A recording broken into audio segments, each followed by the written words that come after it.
stops in front of a room full of executives, everyone freezes, except the janitor they don't even see. Caleb Mercer has 60 seconds to save a life, but the price of heroism might destroy everything he's fought to build.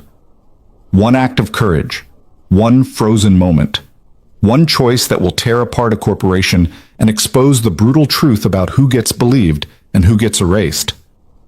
This is the story of a man who refused to let someone die and the system that punished him for it. If you're watching from anywhere in the world, drop your city in the comments below. I want to see how far this story reaches. Now, let's begin.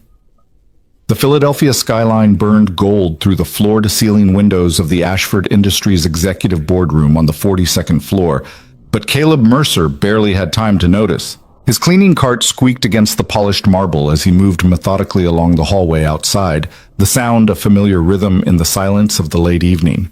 Most of the building had emptied hours ago, executives streaming toward luxury cars and private drivers, but the top floors always held stragglers.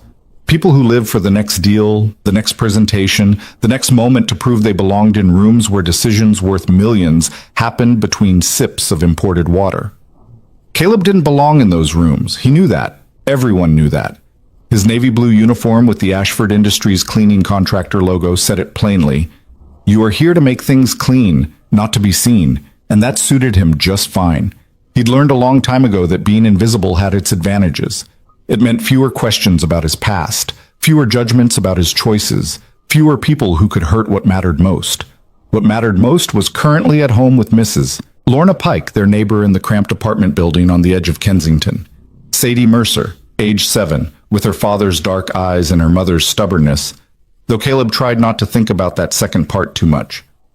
Thinking about Elena meant thinking about the accident, the hospital, the machines that beeped until they didn't, and the moment the doctor said there was nothing more they could do. 2 years didn't make those memories easier. It just made them quieter. Sadie didn't remember much about her mother anymore. Sometimes that felt like mercy. Sometimes it felt like theft. Caleb pushed the cart past the boardroom entrance, catching a glimpse through the half-open door of the presentation still in progress. Unusual for this late, nearly 8 o'clock, but Ashford Industries operated on its own schedule. The company had its fingers in everything from commercial real estate to tech startups to pharmaceutical development. And from what Caleb had overheard during countless nights of cleaning executive offices, they were in the middle of a major expansion.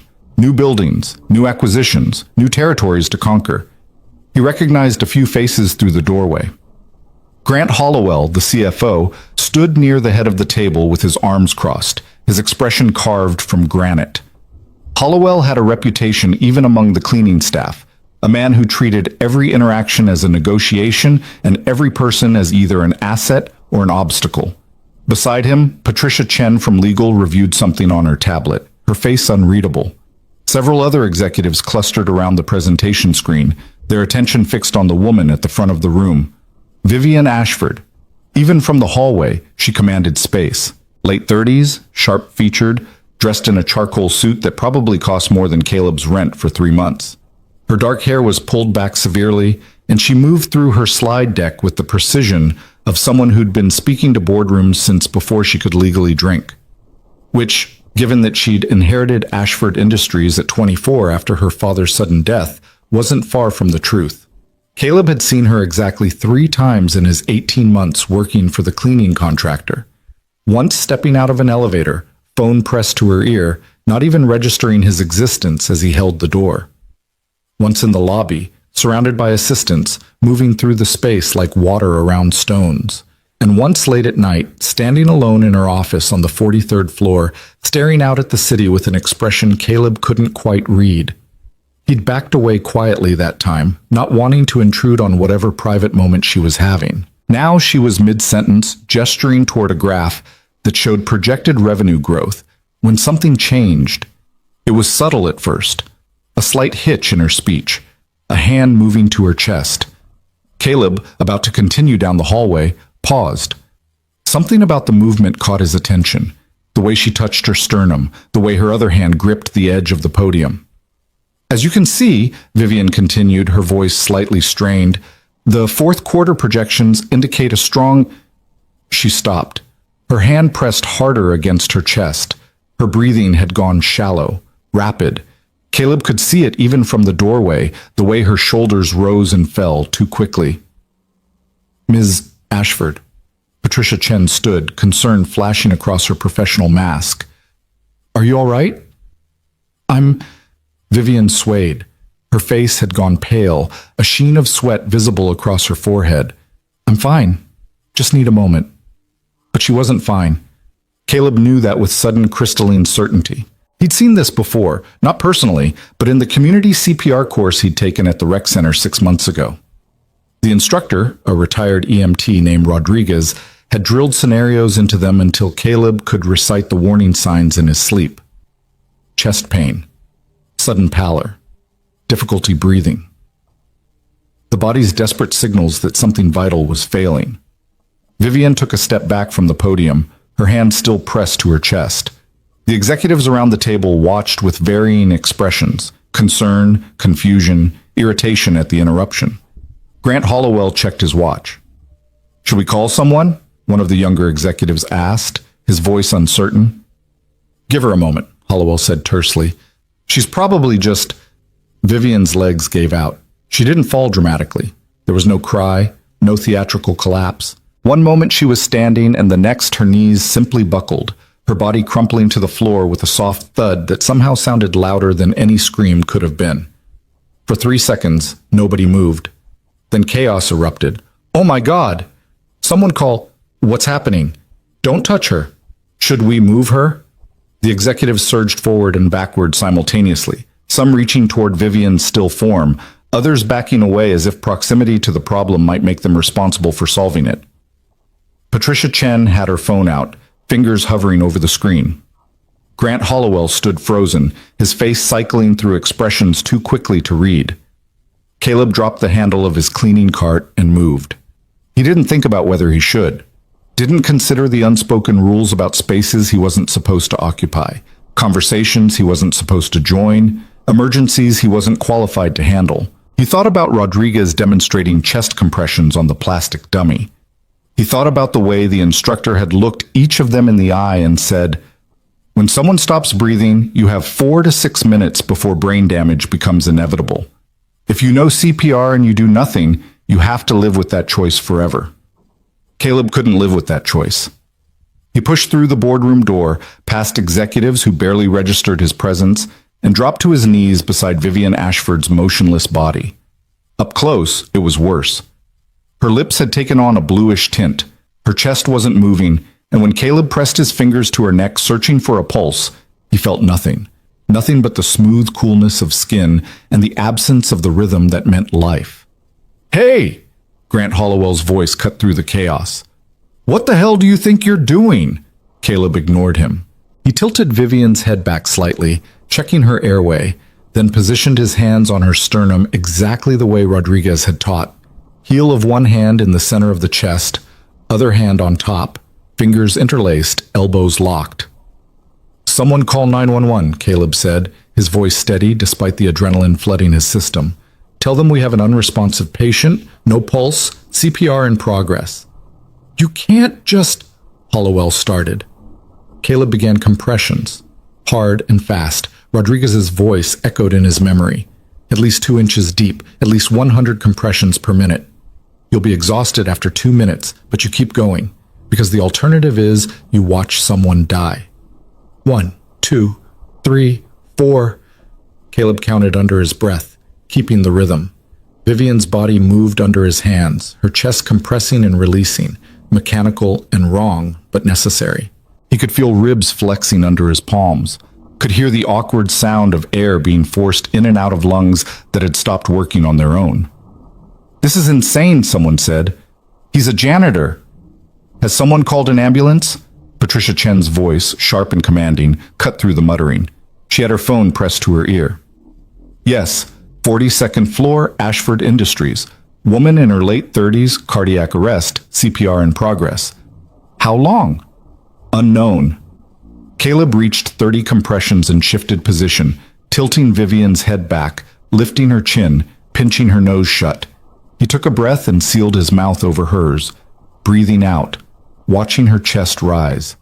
Once, twice, then back to compressions. That's when the room turned. Oh my God, is he kissing her? The voice came from somewhere to Caleb's right, high-pitched with shock or disgust or both. He didn't look up, didn't break rhythm. 30 compressions, 2 breaths. 30 compressions, 2 breaths. Get him off her! Another voice, male, angry. Security! Someone get security! He's giving her CPR, you idiots, Patricia snapped, but her voice was drowned out by others. That's not CPR, he's taking advantage. This is completely inappropriate. Caleb kept going. The voices didn't matter. The accusations didn't matter. Nothing mattered except the compressions, the breaths, the rhythm that might restart a heart that had stopped beating. His arms were already beginning to burn, his shoulders aching, but he'd been warned about that. Effective CPR was exhausting. It was supposed to be exhausting. Comfortable CPR meant you weren't pushing hard enough. Footsteps thundered into the room, heavy, purposeful. Security. Sir, you need to step away from Ms. Ashford. A hand clamped on Caleb's shoulder, trying to pull him back. Not finished, Caleb grunted, shrugging off the grip, continuing compressions. 26, 27, 28. Sir, I'm ordering you to stop. 2 hands now, both shoulders, pulling harder. Let him work, Patricia's voice again, desperate. The 911 operator said to continue CPR until, Ma'am, this man is unauthorized personnel and he is physically assaulting Ms. Ashford. Caleb lost count. Started over. 1, 2, 3. The hands on his shoulders tightened, beginning to drag him backward. He leaned forward, putting his full weight into the compressions, fighting to maintain position. If you pull him away, she dies. Patricia Chen stepped between Caleb and the security guard, her small frame rigid with fury. Is that what you want? Is that what anyone in this room wants? The guard hesitated. In that moment of hesitation, Caleb completed another cycle. 30 compressions, moved to give breaths. And Vivian coughed. It was a wet, rattling sound followed by a gasp. Her chest expanded on its own, drawing air, and her eyes fluttered open, unfocused and confused. Another cough, harder this time, and she rolled slightly onto her side, drawing in ragged breaths. She's breathing, Patricia said, her voice breaking on the words. Oh, thank God, she's breathing.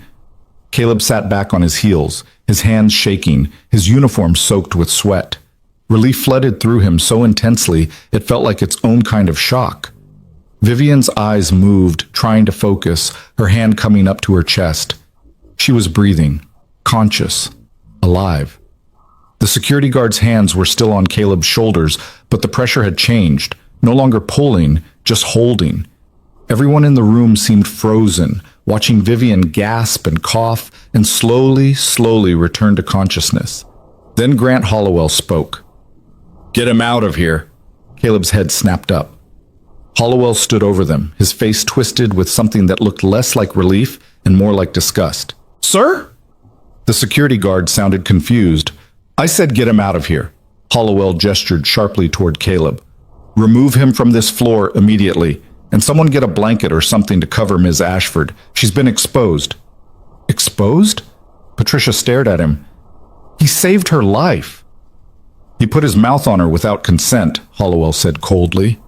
That's assault, and I want him removed from this building and his employment terminated immediately. The room erupted again, voices overlapping, some agreeing with Hollowell, others protesting, most just shocked into confused silence. Caleb felt the security guard's grip tighten again, beginning to pull him to his feet. He didn't resist. His legs felt like water, his hands still trembling, his mind trying to process what had just happened. He'd saved her life, hadn't he? Vivian was still on the floor, Patricia Chen kneeling beside her, talking to the 911 operator and stroking Vivian's hair. Vivian's eyes had cleared slightly, and they moved past Patricia, past the cluster of executives, landing on Caleb as the security guard hauled him toward the door. Their eyes met for one moment. Caleb couldn't read what he saw there. Confusion, certainly. Maybe fear. Maybe something else he couldn't name. Then the guard pulled him through the doorway, and Vivian Ashford disappeared from view. The security office was small, windowless, and smelled faintly of old coffee and cleaning solution. Caleb sat in a plastic chair while two guards, the one who'd pulled him from the boardroom and his supervisor, stood by the door, speaking in low voices. Caleb's uniform was still damp with sweat, his hands still shaking slightly. He clasped them together in his lap and tried to breathe steadily. This couldn't be happening. He'd saved her life. He knew CPR. He'd acted when no one else would. He'd done everything right.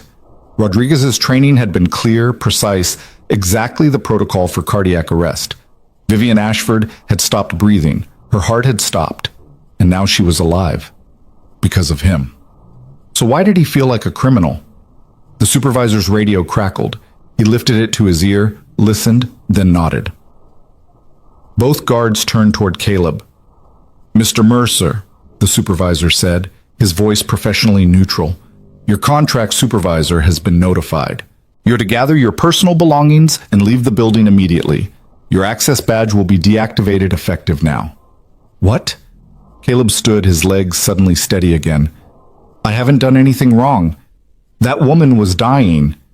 "The incident is under investigation," the supervisor continued, as if Caleb hadn't spoken.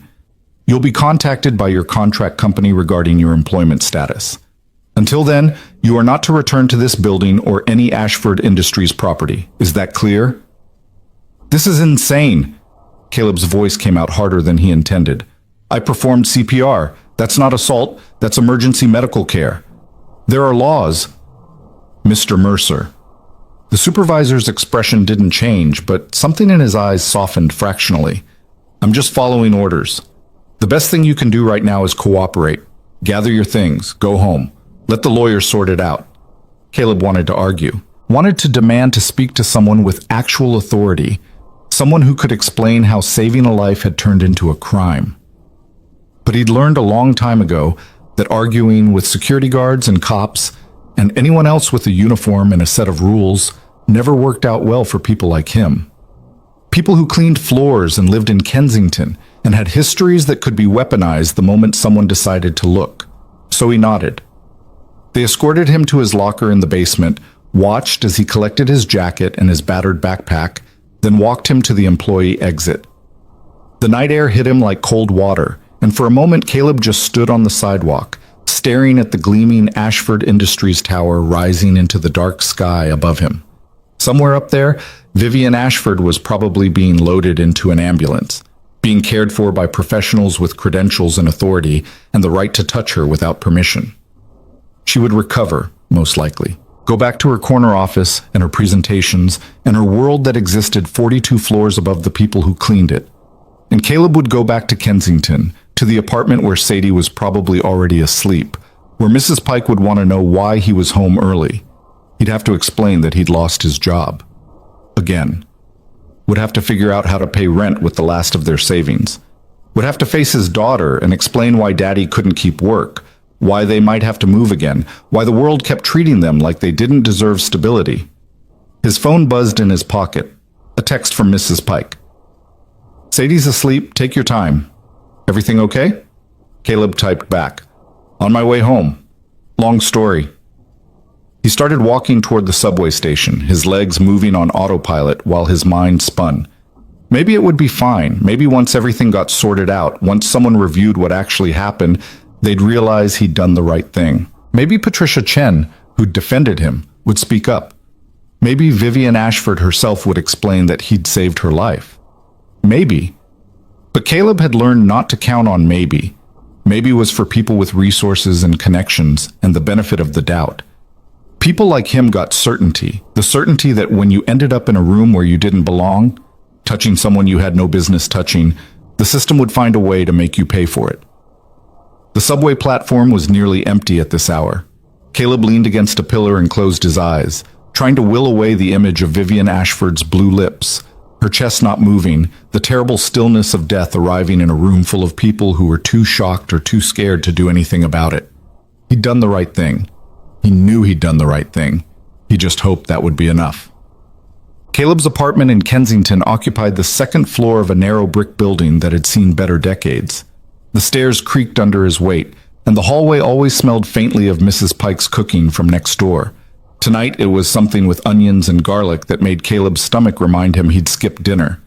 The night shift paid a differential, but it also meant eating at weird hours and missing meals when things got busy. He let himself in quietly, careful not to wake Sadie. The apartment was small, one bedroom that Sadie claimed, a living room where Caleb slept on a pull-out couch, a kitchen barely big enough to turn around in, and a bathroom with perpetually dripping pipes the landlord kept promising to fix. But it was clean, and it was theirs. And most importantly, it was in the school district where Sadie had finally, after 3 moves in 2 years, made actual friends. Mrs. Pike had left a plate covered in foil on the counter with a note, for later. "Don't skip meals, Caleb. You're too thin."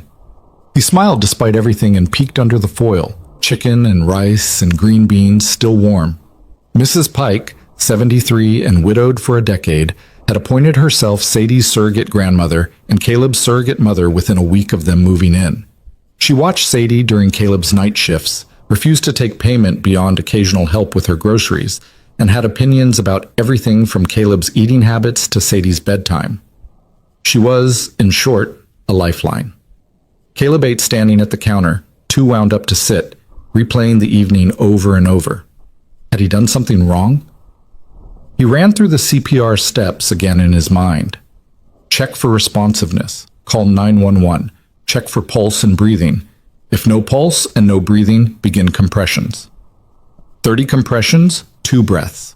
Continue until the person responds or professional help arrives. He'd followed every step. So why did he feel like he'd committed a crime? His phone buzzed. A text from an unknown number. "This is David Jang, contract supervisor. Need to speak ASAP. Call me." Caleb's stomach dropped.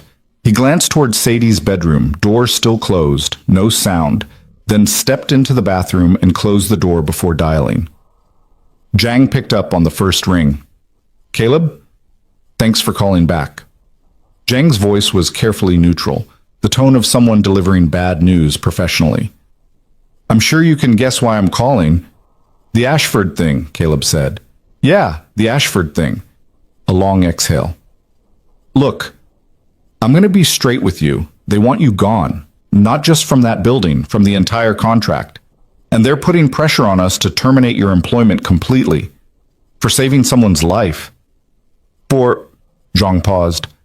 "That's not how they're framing it, Caleb. They're saying you assaulted a senior executive. That you took advantage of a medical emergency to make inappropriate physical contact."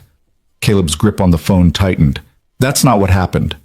I believe you, but it doesn't matter what I believe. Ashford Industries is our largest client. If they want you gone, you're gone. I'm sorry. So I'm fired." Another pause. "I'm suspending you pending investigation, which means you're not fired yet, but..." Jang let the implication hang. "I'll do what I can, Caleb. I'll make sure the incident report includes your side. But I'm not going to lie to you. This doesn't look good." "When will I know?" "Few days, probably. I'll call as soon as I hear anything." After Jang hung up, Caleb sat on the edge of the bathtub and let his head drop into his hands. Suspended. Which was corporate speak for fired, but with extra steps. And even if by some miracle they decided to keep him on, he'd just be reassigned to a different location, probably farther away. Definitely with worse hours, certainly under a cloud of suspicion. He was 34 years old. He had a high school diploma, a GED from prison education classes, a record of assault and battery from when he was 19 and stupid, and a 2-year gap in his employment history while Elena was sick and then gone. He'd fought for every legitimate job he'd had since getting out, had done everything right, had kept his head down and his mouth shut and his hands clean. And it still wasn't enough. A soft knock on the bathroom door. "Daddy?" Caleb's head snapped up. He wiped his face quickly. When had he started crying? And opened the door. Sadie stood in the hallway in her unicorn pajamas, her dark hair tangled from sleep, her eyes worried. "Hey, baby girl, what are you doing up?" "I heard you come home. You're home early." She stepped forward and wrapped her arms around his waist, pressing her face against his stomach. "Are you okay? You sound sad." Caleb pulled her close, one hand stroking her hair. How did kids always know? How did they sense things adults worked so hard to hide? "I'm okay," he lied. "Just a long night at work." "Did something bad happen?" Caleb hesitated. Sadie was 7. She didn't need to know about corporate politics and false accusations and the way the world could punish you for doing the right thing. But she was also smart, perceptive, and she'd been through enough loss already. She deserved truth, even if it was a simplified version. "Something happened at work," he said carefully. "Someone got hurt, and I helped them. But some people think I shouldn't have helped, so I might not be working at that building anymore." Sadie pulled back to look up at him. "You helped someone who was hurt? Like a superhero?" Despite everything, Caleb smiled. "Not like a superhero, just like someone who knew CPR." "What's CPR?" "It's a way to help someone whose heart stops. You push on their chest and breathe for them until their heart starts again." "And you saved them?" "Yeah, baby, I saved them." "Then those people are dumb." Sadie's expression turned fierce, protective in a way that made Caleb's chest ache. "You did the right thing. You always do the right thing. They should give you a medal, not be mean to you." "That's not how the world works, sweet girl." "Then the world is wrong." She hugged him again. "Can I stay home from school tomorrow and help you feel better?" "Absolutely not. You have that math test, remember? And Mrs. Rodriguez will be sad if you miss library day." "But you're sad." "I'm okay, Sadie. I promise." He kissed the top of her head. "Come on, let's get you back to bed." He tucked her in, read 3 pages from the chapter book they were working through together, something about dragons and magical forests, and waited until her breathing evened out into sleep. Then he went back to the living room, pulled out his laptop, and did something he'd been avoiding. He Googled Vivian Ashford. The results were extensive. She'd taken over Ashford Industries at 24 after her father Thomas Ashford died in a car accident, and in the 14 years since, she'd grown the company's portfolio by 200%. She was known for being ruthless in business, charitable in public, and intensely private in personal matters. There were photos of her at various charity galas and industry events, always perfectly composed, always surrounded by the right people. There were puff pieces about her success, think pieces about women in leadership, critical articles about her aggressive acquisition strategies. There was nothing that suggested she was a bad person. Nothing that suggested she was a good one either. Just a woman who existed in a different universe than Caleb, one where power and money and connections created a buffer between her and the kind of consequences ordinary people faced every day. She'd probably never even remember his face. He was just the janitor who happened to know CPR, a momentary inconvenience in her story, a problem her people would handle so she didn't have to think about it. Caleb closed the laptop. Tomorrow he'd need to start looking for new work. He'd hit up the temp agencies, check the listings for overnight warehouse positions, maybe see if any of the restaurants near Sadie's school were hiring dishwashers. Something, anything, that would keep the lights on and food in the fridge and Sadie in the apartment where she'd finally made friends. But tonight, he let himself sit in the dark and feel the unfairness of it all. He'd saved a life.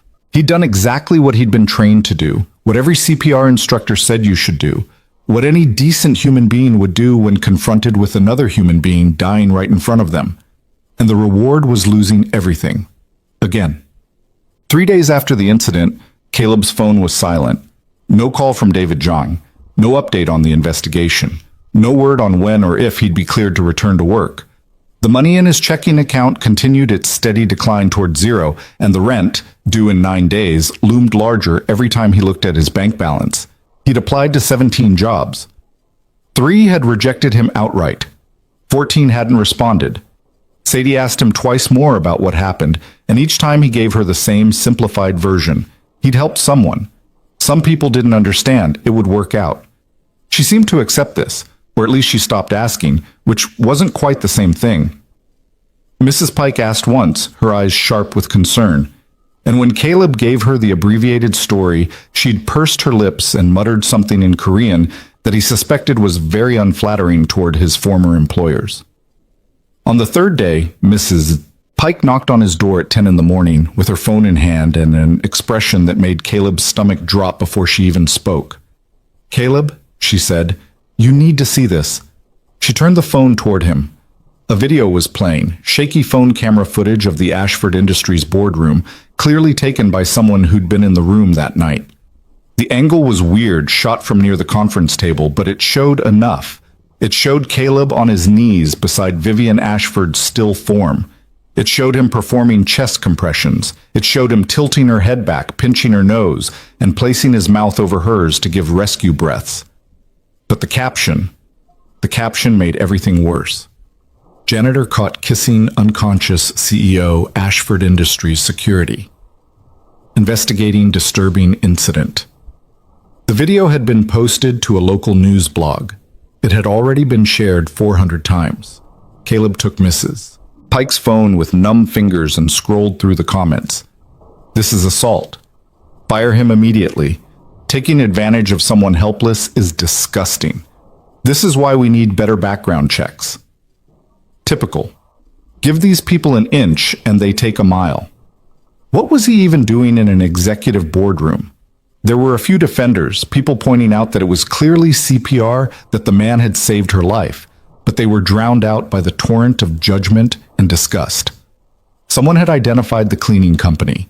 Someone else had posted a screenshot of Caleb's LinkedIn profile. Sparse, outdated, but with his full name and photo. His phone started ringing. Unknown number. He declined the call. It immediately rang again. Different number. He declined that too. Caleb, Mrs. Pike said gently, "What's happening?" "I don't know." His voice sounded distant, strange.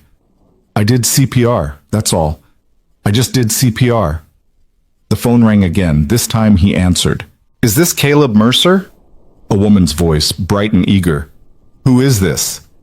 "Rachel Kim from Channel 6 News. I'm doing a story on the incident at Ashford Industries, and I'd love to get your perspective. Can you comment on the video that's circulating?" "No comment." Caleb hung up. Immediately, another call. Another reporter. He declined it. Then another and another. He turned his phone off. "You need a lawyer," Mrs. Pike said. "I can't afford a lawyer." "Then you need to talk to someone." "The police? A union." "I'm not in a union. And the police..." Caleb laughed, sharp and bitter. "The police aren't going to help someone like me, Mrs. Pike. I have a record. The second anyone digs into my history, this stops being about CPR and starts being about what I did when I was 19 and stupid." She didn't argue, probably because she knew he was right. Instead, she squeezed his arm and said, "Sadie can stay with me as long as you need. Don't worry about her." "Thank you." After Mrs. Pike left, Caleb sat on the couch and forced himself to turn his phone back on. The voicemails were piling up. Reporters, all of them, asking for interviews or statements or his side of the story, as if there were multiple sides to saving someone's life. There was one text message, though, that wasn't from a reporter. "David Zhang, I'm sorry. Corporate decided to terminate your contract effective immediately. You'll receive your final paycheck by mail. I really am sorry, Caleb." Caleb stared at the message until the screen went dark. Fired. Not suspended. Not under investigation. Just gone. He'd saved a woman's life and lost his job. He'd acted when everyone else froze, and the reward was being labeled a predator, a threat, someone who couldn't be trusted around unconscious women. The unfairness of it sat in his chest like a stone, heavy and sharp. But under the unfairness was something else, something older and more familiar. Fear. Because rent was due in 9 days, and he had exactly $600 in his bank account, and Sadie needed to eat, and the utilities needed to be paid, and the school was already asking about the field trip fee he'd promised to send in by the end of the month. Because he'd already been rejected from 20 jobs this week, and now there was a video of him circulating online, and if potential employers Googled his name, they'd find that video before they found his resume. Because people like him, people with records, people without college degrees, people who lived paycheck to paycheck and cleaned offices for a living, didn't get second chances when things went wrong. They got buried. Caleb picked up his phone and started searching again.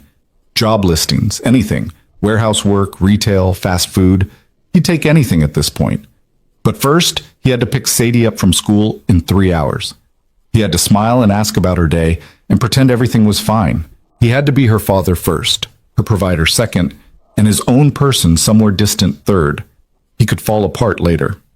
Right now, he had to keep moving. By day 5, the story had metastasized.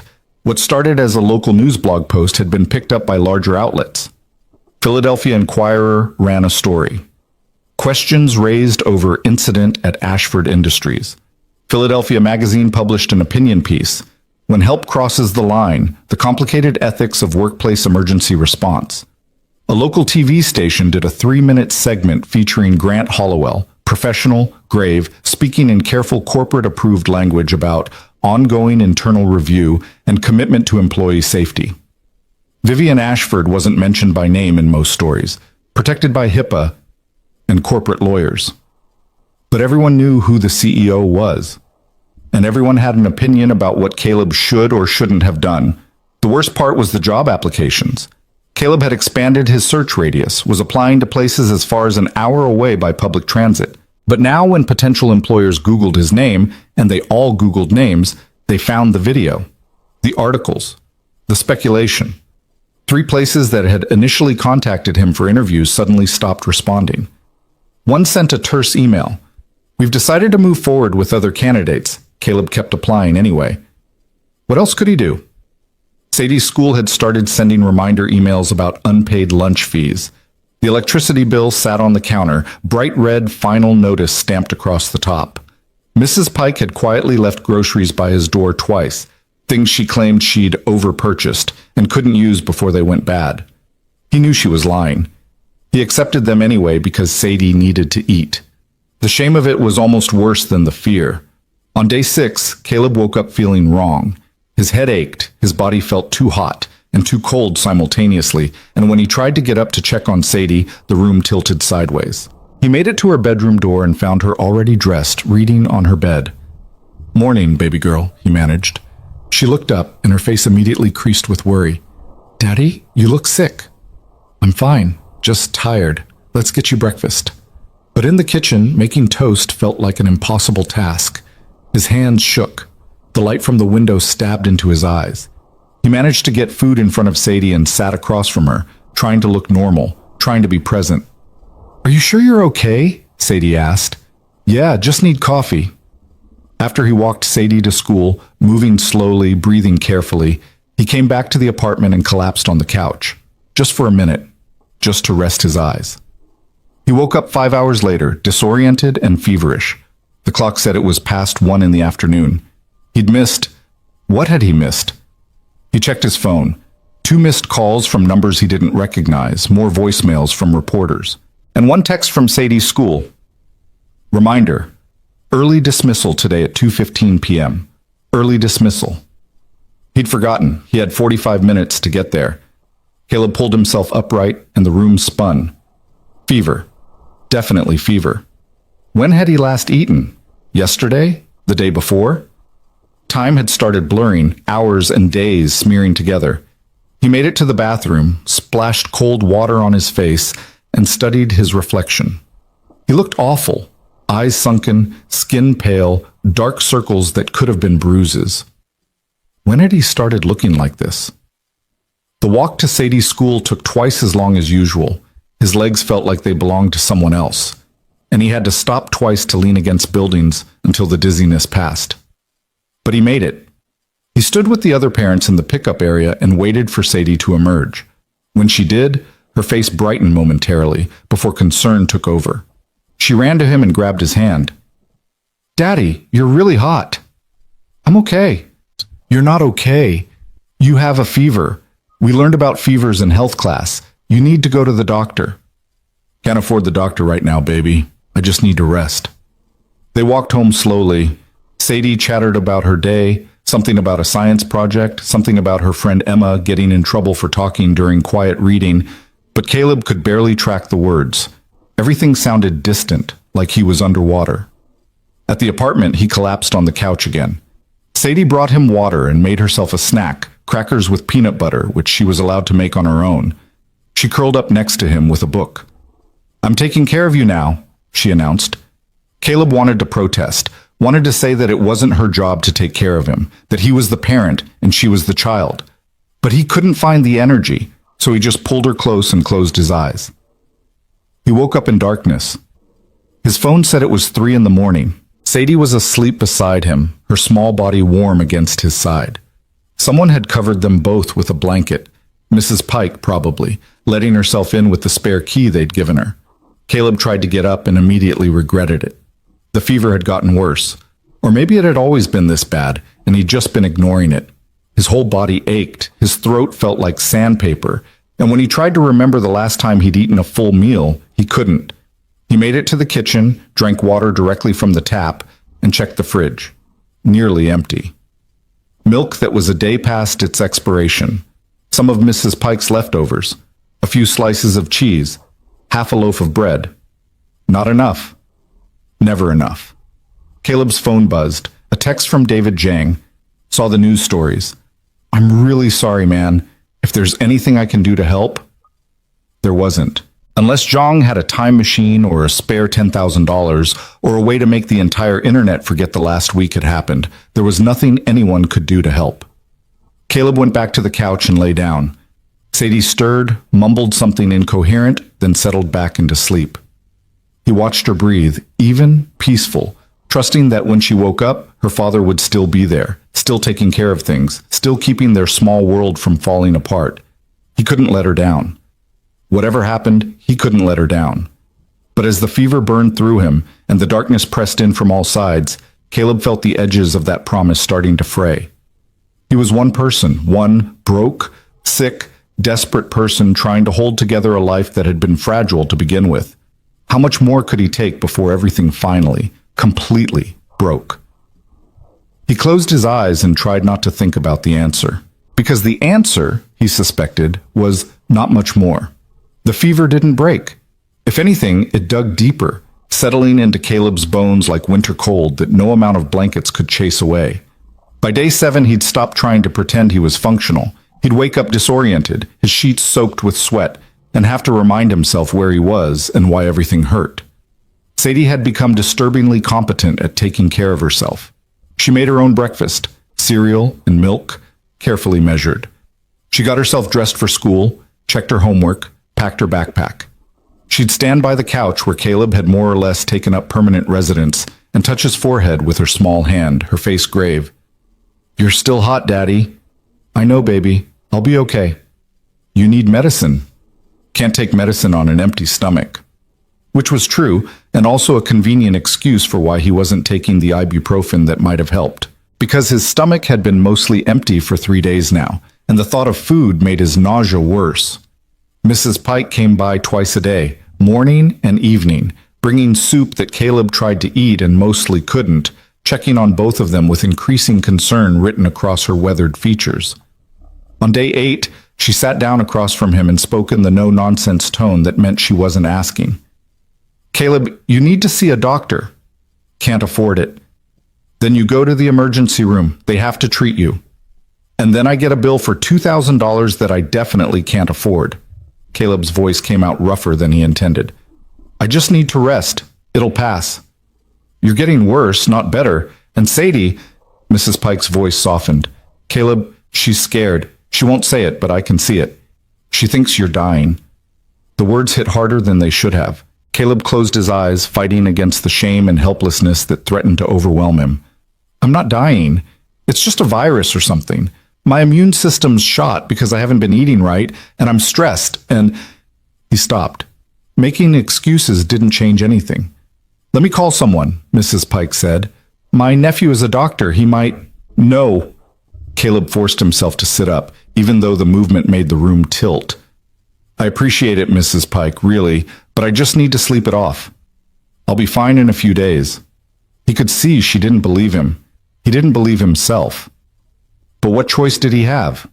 Medical bills meant debt, meant collectors, meant another black mark on a credit report that was already more red than black.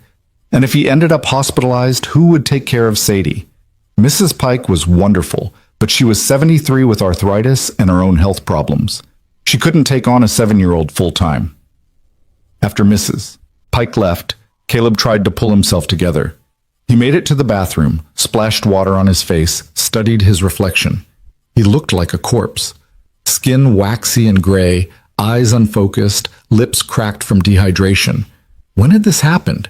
When had he gone from barely managing to actively falling apart? His phone buzzed. Another unknown number. He'd stopped answering days ago, but morbid curiosity made him check the voicemail. Mr. Mercer, this is Jennifer Walsh from Philadelphia Tribune. I'm following up on the Ashford Industries incident and wanted to offer you the opportunity to tell your side of the story. We're planning to run a feature this weekend about workplace emergency response, and your perspective would be— Caleb deleted it halfway through. His side of the story. As if there were multiple sides to saving someone's life. As if the narrative needed balancing.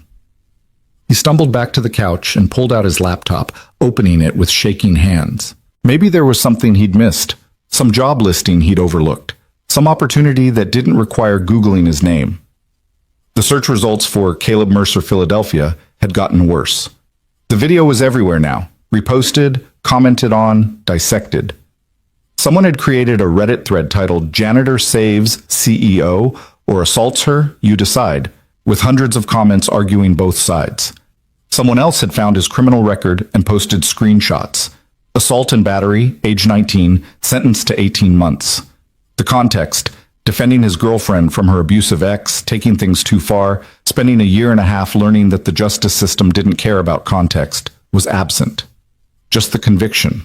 Just the proof that he was exactly the kind of person who couldn't be trusted. Caleb closed the laptop before he could read more. His phone rang again. This time the caller ID showed a name he recognized, Patricia Chen. He answered. "Mr. Mercer?" Her voice was crisp, professional. "This is Patricia Chen from Ashford Industries Legal. We met briefly on the night of the incident." I remember. How could he forget? She'd been the only one defending him while everyone else debated whether to call security or an ambulance first. "I wanted to reach out personally," Patricia continued. "I've been reviewing the incident, and I believe there's been a significant miscarriage of justice in how this was handled. However, I need to be clear that I'm calling in a personal capacity, not as a representative of Ashford Industries. The company's official position remains that you violated protocol by entering the boardroom and making physical contact with Ms. Ashford." "Protocol?" Caleb laughed, sharp and bitter. "There's a protocol for watching someone die? I understand your frustration. And for what it's worth, I agree with you. What you did was heroic, and the response has been unconscionable." Patricia paused. "That said, I'm calling because I think you should know that Ms. Ashford is trying to find you." Caleb's fever-fogged brain took a moment to process that. "What?" She woke up in the hospital with fragmented memories of that night. She's been asking questions about what happened, who helped her, why there's a security investigation. The executive team has been managing the information she receives, but she's persistent, and she started demanding answers. "So what do you want me to do about it?" "Nothing, necessarily. I just thought you should know that the situation is more complex than it appears. Ms. Ashford isn't the enemy here, Mr. Mercer. If anything, she's as much a victim of corporate politics as you are." "She's a billionaire who runs the company," Caleb said flatly. "I'm a janitor who got fired for saving her life. We're not the same kind of victim." "Fair point." Patricia's voice softened. "Look, I shouldn't even be making this call. If anyone finds out I contacted you directly, it could cost me my position. But I watched what happened that night, and I can't let it stand without at least trying to help. If you decide you want to fight this, legally, I mean, let me know. I have documentation, video footage, witness statements, evidence that what you did was textbook emergency response. I can't afford a lawyer. There are organizations that take these kinds of cases pro bono, wrongful termination, defamation, civil rights violations. I can make some calls if you're interested." Caleb wanted to say yes, wanted to fight back, to clear his name, to make someone acknowledge that he'd done the right thing. But fighting required energy he didn't have and time he couldn't spare, and hope he'd run out of somewhere around day 3 of this nightmare. "I appreciate the offer," he said carefully. "But right now, I just need to focus on keeping my daughter fed and my lights on. The rest of it, I can't think about the rest of it." "I understand." Patricia was quiet for a moment. "Mr. Mercer, are you all right? You sound unwell." "I'm fine." "You don't sound fine." "I said I'm fine." The words came out harsher than intended. Caleb took a breath, tried to soften his tone. "Thank you for calling, Ms. Chen. I mean that. But I need to go." He hung up before she could respond. The effort of the conversation left him exhausted. He lay back down, pulling the blanket up even though he was burning with fever. The apartment was too quiet. Sadie wouldn't be home from school for another 2 hours, and the silence pressed in from all sides, heavy and suffocating. Caleb closed his eyes and let himself drift. Somewhere in the haze of fever and exhaustion, he dreamed about the boardroom, about Vivian Ashford's blue lips and still chest. But in the dream, when he started CPR, his hands went right through her body like she was made of smoke. He kept trying, kept pushing down on emptiness, while voices around him shouted that he was doing it wrong, that he was making it worse, that he should stop before he hurt someone. He woke up gasping, disoriented, his heart racing. The light coming through the window had changed. Late afternoon, probably close to when Sadie would get home. He needed to pull himself together, needed to at least look functional when she walked through the door. But when he tried to stand, his legs buckled. He caught himself on the arm of the couch, breathing hard, waiting for the dizziness to pass. It didn't pass. It just settled into a constant, low-level vertigo that made the whole room feel tilted. The door opened. Sadie. She took one look at him, and her backpack hit the floor. "Daddy!" "I'm okay, baby." Just stood up too fast. But he wasn't okay, and they both knew it. Sadie ran to him, her small hands gripping his arms, trying to steady him. She was 7 years old and trying to keep her father from collapsing, and the wrongness of it made Caleb want to scream. "Sit down," Sadie ordered, her voice shaking. "Sit down right now." He sat. Sadie disappeared into the kitchen and came back with water, which she pressed into his hands and watched until he drank. Then she stood in front of him, her arms crossed, looking so much like Elena in that moment that Caleb's chest ached. "You need a doctor," she said. "You need a doctor right now." "Sadie, no." Her voice was fierce, tears starting to well in her eyes. "No more saying you're fine. You're not fine. You're really sick and you're scaring me, and I don't know what to do." The tears started falling then, and Caleb pulled her close, holding her while she cried against his shoulder. He wanted to promise her it would be okay, wanted to say all the things parents are supposed to say to make their children feel safe. But the words stuck in his throat because he didn't know if it would be okay. He didn't know if he could keep protecting her from a world that seemed determined to grind them both into dust. "I'm sorry," he whispered into her hair. "I'm so sorry, baby." A knock on the door. Mrs. Pike's voice. "Caleb? Sadie? Can I come in?" Sadie pulled away and ran to open the door. Mrs. Pike took one look at the scene. Caleb slumped on the couch, Sadie's tear-streaked face, and her expression hardened with determination. "That's it," she said. "I'm calling an ambulance." "Mrs. Pike, please, no arguments." She already had her phone out. "You can barely stand, Caleb. You're severely dehydrated at minimum, probably have an infection, and you need medical attention whether you can afford it or not. Sadie shouldn't have to watch her father deteriorate because he's too stubborn to get help." The words stung because they were true. Caleb opened his mouth to protest again, but before he could, his phone rang. Unknown number. He almost didn't answer, but something made him look at the screen, and the caller ID showed Ashford Industries, Executive Office. His thumb moved before his brain caught up, accepting the call. "Hello? Is this Caleb Mercer?" A woman's voice, unfamiliar, cool, and professional. "Yes." "Please hold for Ms. Ashford." The line went silent. Caleb stared at his phone, confused. Then another voice came on, stronger, more direct, carrying an authority that even through the phone line made something in Caleb's spine straighten.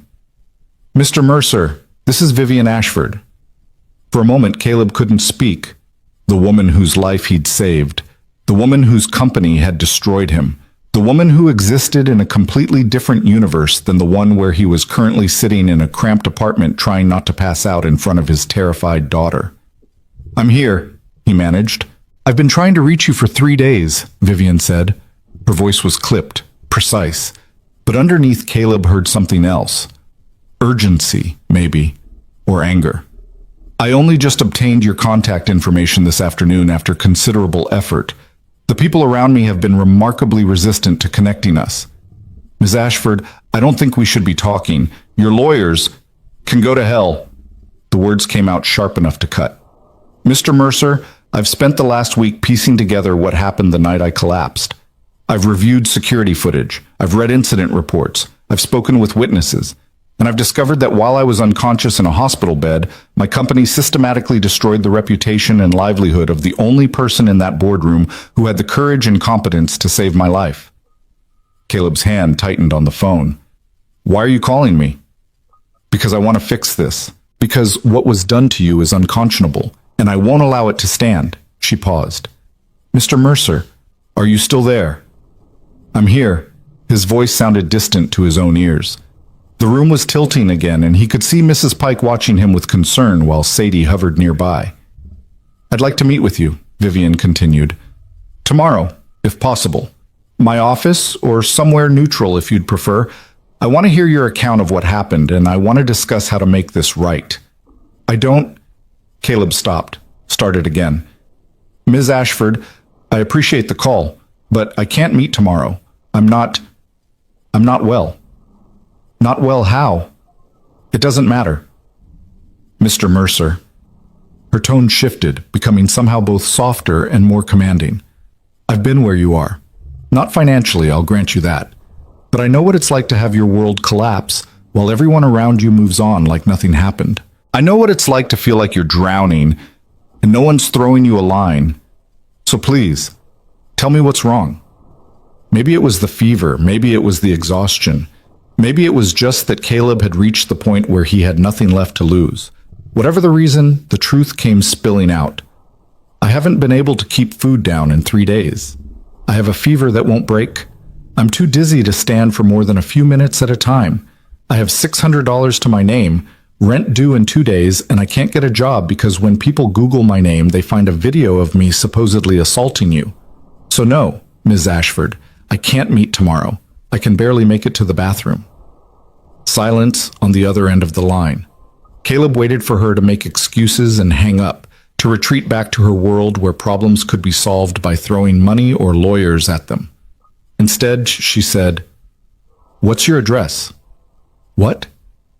"Your address, Mr. Mercer. Where do you live?" "I don't think I'm sending a car. No, I'm coming myself, with a doctor. You're getting medical attention whether you like it or not, and then we're going to have a very serious conversation about what happens next." Her voice softened fractionally. "You saved my life. The least I can do is make sure you're still alive to regret it." Despite everything, the fever, the fear, the crushing weight of the last week, Caleb felt something crack open in his chest. It might have been hope, or it might have been the last of his resistance finally breaking. He gave her the address. After he hung up, Mrs. Pike and Sadie were both staring at him. "Who was that?" Sadie asked. "The woman I helped. She's coming here." "The CEO?" Mrs. Pike's eyebrows rose. "The one who got you fired? She says she didn't know what they did. She says she wants to fix it." "And you believe her?" Caleb looked down at his hands, still trembling slightly. "I don't know. But right now, I don't have the luxury of being skeptical." 45 minutes later, a black town car pulled up outside the building. Caleb watched from the window as Vivian Ashford stepped out, followed by a man carrying a medical bag. She was dressed more casually than in the boardroom. Dark jeans, a charcoal sweater, minimal jewelry.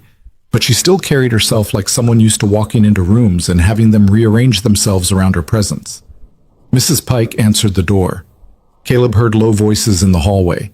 Mrs. Pike's tone protective and wary, Vivian's calm and apologetic. Then footsteps, and suddenly Vivian Ashford was standing in his living room, looking around at the cramped space with an expression Caleb couldn't quite read. Their eyes met. Up close, she looked different than he remembered. Thinner. There were dark circles under her eyes that makeup couldn't quite hide, and a healing bruise on her temple that suggested she'd hit the floor harder than he'd realized when she collapsed. She looked, in short, like someone who'd recently had their heart stop and been brought back from the edge. "Mr. Mercer," she said quietly. "Ms. Ashford." The man with the medical bag stepped forward. "I'm Dr. Raymond Chen. Ms. Ashford asked me to examine you. With your permission?" Caleb wanted to refuse, wanted to maintain some shred of dignity and privacy. But Sadie was watching from the kitchen doorway with wide, hopeful eyes, and Mrs. Pike was giving him a look that said she'd physically drag him to the doctor if necessary. "Fine," he said. What followed was 15 minutes of quiet humiliation as Dr. Chen checked his temperature, blood pressure, and oxygen levels, listened to his heart and lungs, examined his throat and eyes, and asked pointed questions about his symptoms. Vivian stood to the side, her attention seemingly focused on the bookshelf where Sadie's school pictures and Caleb's modest collection of paperbacks competed for space. Severe dehydration, Dr. Chen finally announced. Malnutrition, viral infection, likely secondary to your weakened immune system. You need IV fluids, antibiotics, and at least 72 hours of bed rest with proper nutrition. I can't afford, Caleb started. It's covered, Vivian interrupted. All of it. Doctor's fees, medications, whatever you need. I don't want your charity.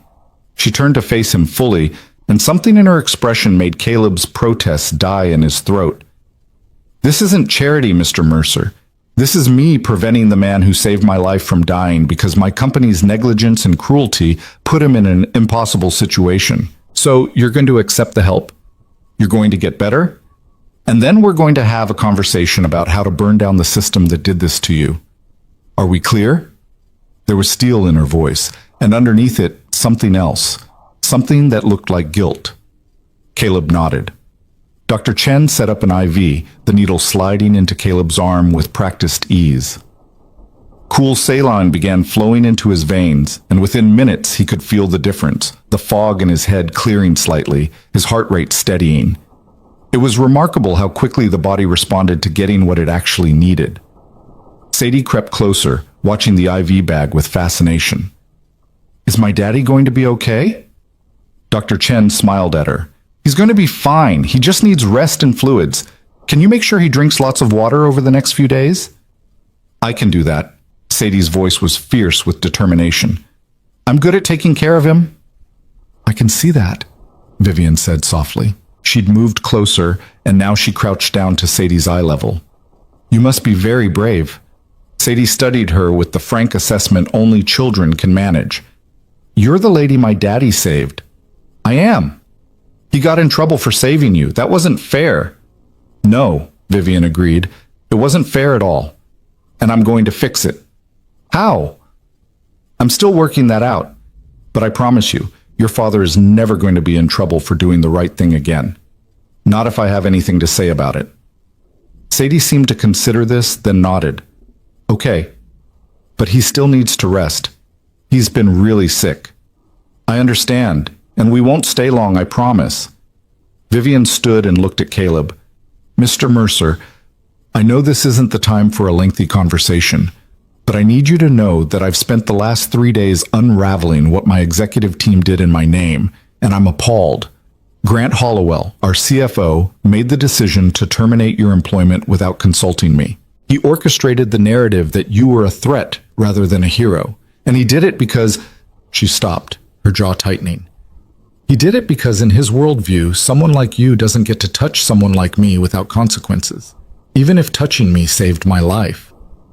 The bluntness of it landed like a punch. Caleb had known, on some level, that this was about class and power and the invisible lines that separated people like him from people like her. But hearing it stated so plainly made something in his chest ache. So what now? He asked. Now, you get better. Dr. Chen will check on you daily until you're stable. I'm covering your rent for the next 3 months, so you don't have to worry about that while you recover. And once you're on your feet, you and I are going to sit down and discuss your future. My future? I owe you my life, Mr. Mercer. That's not a debt I can repay with money alone, but I can offer you something better than what you had before. Something that matters. She paused. We'll talk about specifics when you're well. For now, just focus on getting better.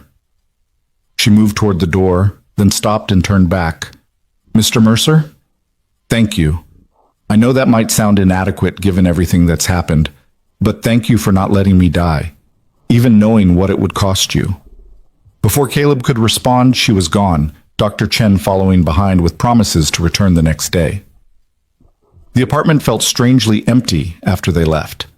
Caleb sat with the IV still dripping into his arm, trying to process what had just happened. Mrs. Pike bustled around making tea, and Sadie climbed onto the couch beside him, careful not to jostle the IV line. I like her, Sadie announced. She has kind eyes. You think so? Yeah. And she's sorry about what happened. I could tell. Caleb pulled Sadie close with his free arm. You're a good judge of character, baby girl. I know. She settled against his side. Are you really going to be okay now? Yeah, Caleb said, and for the first time in a week, he thought it might actually be true. Yeah, I think I am. Over the next 2 days, Caleb's world slowly righted itself. Dr. Chen came by each morning, checking vitals and adjusting medications. The antibiotics began working, the fever breaking in sweating, shivering waves that left him weak but clear-headed. Mrs. Pike brought meals, actual meals, not just scraps, and supervised as Caleb ate them, her satisfaction evident every time he cleaned his plate. And Vivian Ashford, true to her word, had paid his rent. When Caleb checked his bank account and saw the deposit, he'd had to close his eyes against the wave of relief that threatened to overwhelm him. 3 months. 3 months of not worrying about eviction, of being able to focus on recovery and job hunting without the constant panic of homelessness looming. On day 3 of recovery, Patricia Chen called. Mr. Mercer, I hope I'm not overstepping, but I wanted you to know that Ms. Ashford has been making moves. Big moves. What kind of moves? She's ordered a full internal investigation into how the incident was handled. Grant Hollowell has been placed on administrative leave, and she's drafting a formal statement clearing your name, which she plans to release to the media along with the full security footage showing exactly what happened that night. Caleb's grip on the phone tightened. When? Within the week. She's being careful about it, making sure all the legal angles are covered, getting statements from witnesses, building an airtight case, but she's committed to setting the record straight. Why are you telling me this? Because you deserve to know, and because... Patricia paused. Because I think she's also preparing to offer you something. I don't know what exactly, but she's been asking about your background, your skills, your interests. She's planning something. After the call, Caleb sat in the quiet apartment and tried to imagine what came next. The idea of his name being cleared felt almost too good to believe. But Vivian Ashford seemed like a woman who, once she decided on a course of action, didn't do anything halfway. He thought about her crouching down to speak to Sadie at eye level, thought about the guilt in her expression when she talked about what had been done in her name, thought about the way she'd stated the ugly truth about class and power without flinching from it. Maybe, just maybe, this was the beginning of something better. Or maybe it was just another setup for disappointment. Caleb had learned not to trust hope too easily. But as he looked around at the apartment that would be his for at least 3 more months, at Sadie doing homework at the kitchen table, at the medications lined up that would help him recover, he thought that maybe, just this once, hope might be worth the risk. His phone buzzed. A text from an unknown number. This is Vivian Ashford. When you're ready, I'd like to meet. On your terms, your location. Let me know. Caleb stared at the message for a long moment. Then slowly, he typed back. Next week. There's a coffee shop near my daughter's school. I'll send you the address. The response came almost immediately. I'll be there. The coffee shop was called Riverside Grounds, a small corner place 3 blocks from Sadie's school where Caleb had sometimes stopped for cheap drip coffee before his shifts. He'd chosen it deliberately, neutral territory, public but not crowded, the kind of place where a billionaire CEO and an unemployed janitor could sit across from each other without drawing too much attention. Or at least, that had been the theory. Vivian Ashford arrived exactly on time, which somehow didn't surprise Caleb. She wore dark jeans and a cream-colored sweater, her hair pulled back in a simple ponytail, minimal makeup. She looked like she was trying to blend in and almost succeeding. Almost. There was something about the way she carried herself, the quality of even her casual clothes, the professional posture that spoke of boardrooms and executive decisions, even when she was ordering a latte.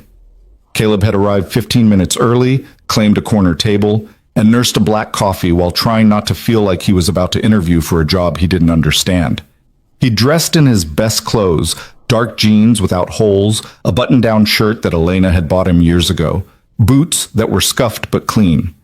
Sadie had inspected him that morning and declared him very handsome, which had made Mrs. Pike laugh, and Caleb's chest ache with the strange mixture of love and fear that defined single parenthood. Vivian spotted him immediately, raised a hand in acknowledgement, and made her way over after collecting her drink. Up close, she looked better than she had during her visit to his apartment. The dark circles were fading, the bruise on her temple had yellowed into the final stages of healing, and there was color in her face again. She looked alive, which made sense, Caleb supposed, since he was the reason she was still breathing. "Mr. Mercer," she set her latte down and extended her hand. "Thank you for meeting with me." "Caleb is fine." He shook her hand, noting the firm grip, the calluses that suggested she did more than just sit behind a desk. "And it's your money that's keeping my lights on right now, so I figure the least I can do is show up." Something flickered across her expression, amusement maybe, or appreciation for the directness. She sat down across from him, wrapping her hands around her cup like she needed the warmth, even though the cafe was perfectly comfortable. "How are you feeling?" she asked. "Better? Dr. Chen's been thorough. The antibiotics are working, and I'm keeping food down again." Caleb paused. "Thank you for that. For all of it. The medical care, the rent. I don't know how I would have—" He stopped, not wanting to finish that sentence, not wanting to acknowledge out loud how close he'd come to complete collapse.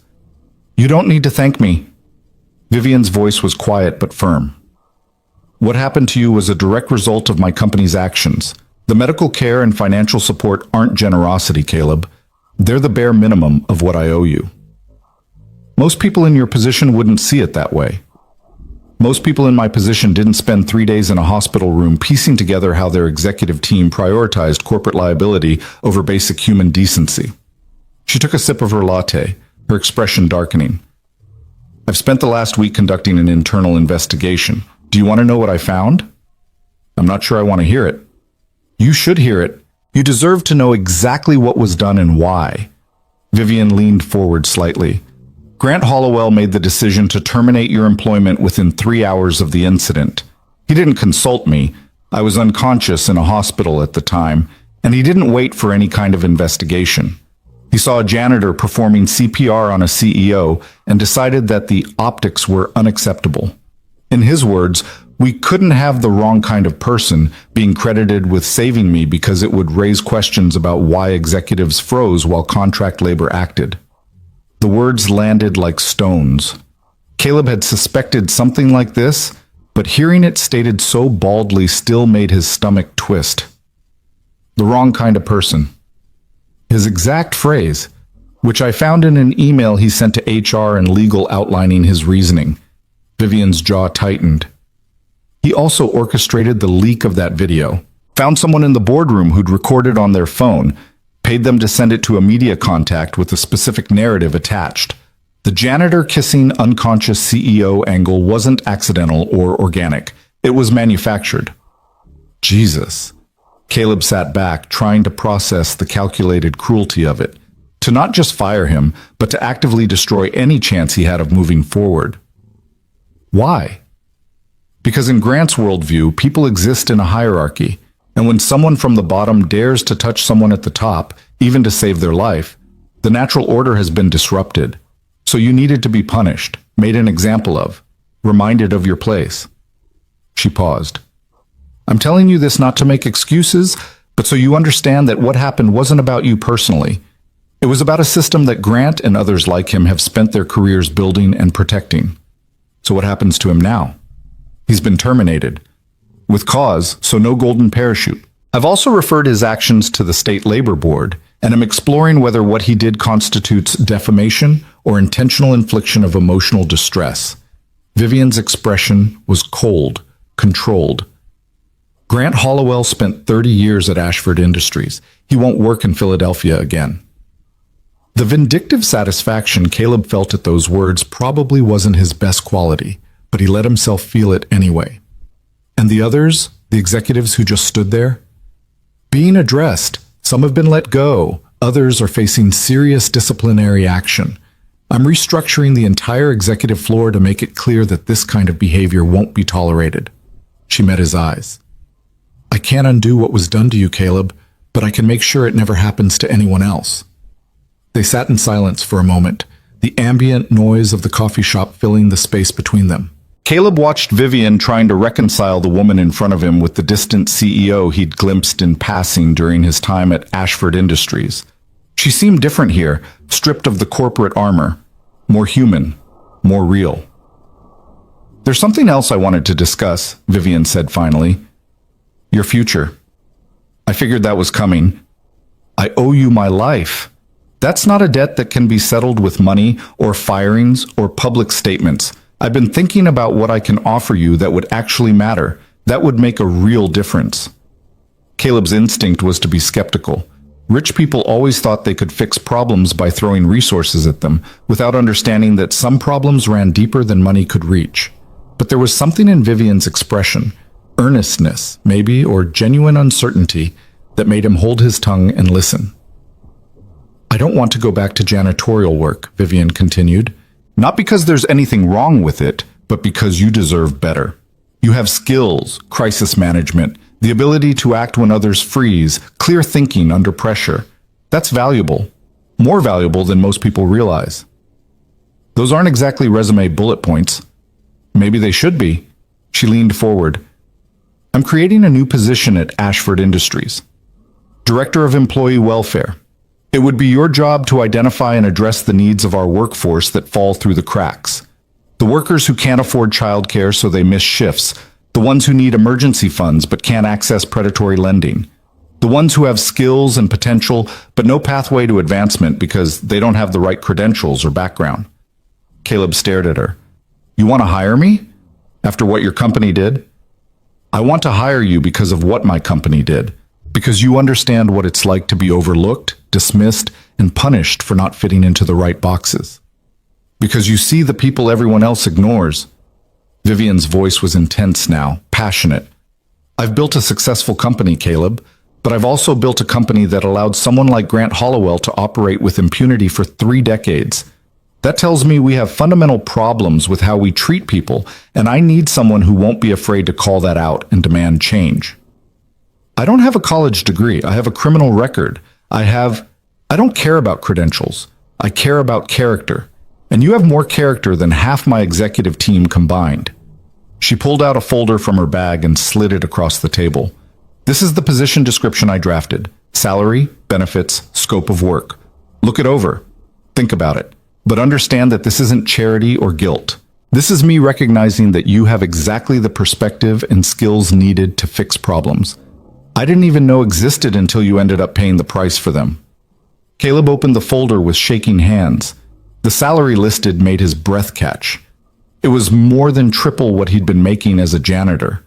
The benefits included healthcare, dental, vision, and, his eyes caught on this detail, childcare assistance and education support. There was a section outlining the program he'd be building: emergency assistance funds, transportation support, mental health resources, career development pathways for workers without traditional qualifications. It looked real. It looked like exactly the kind of help he'd needed 1,000 times and never received. And it looked like the kind of work that might actually matter. This is contingent on one thing, Vivian said quietly, that you're willing to work with me, not for me. I need someone who will push back, who won't be afraid to tell me when I'm wrong or when the company is failing people. Can you do that? Caleb looked up from the folder. You want me to argue with you? I want you to hold me accountable, hold all of us accountable. That's the only way this works. She paused. I know you don't have much reason to trust me, but I'm asking you to anyway. Not because I've earned it, but because together we might be able to build something that actually helps people like you. People who deserve better than what they're getting. The offer was everything Caleb could have hoped for and more.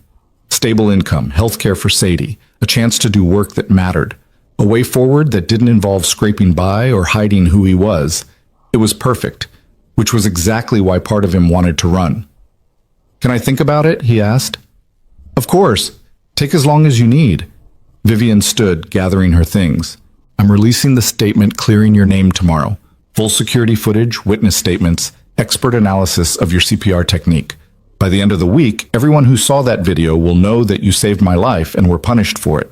That happens regardless of whether you accept this position. Why tomorrow? Because I'm done letting other people control the narrative. And because you deserve to have your reputation restored whether or not you ever speak to me again. She extended her hand. Thank you for meeting with me, Caleb. Whatever you decide, I hope you know that what you did mattered. You gave me a second chance at life. I'd like to try to give you one too. After she left, Caleb sat alone with the folder open in front of him, staring at words that felt too good to be real. Director of Employee Welfare, building programs that helped people, making a difference, using everything he'd learned from being at the bottom to help others who were still there. His phone buzzed, a text from Mrs. Pike. How did it go? Caleb typed back. She offered me a job, a real job. Good salary, benefits, meaningful work.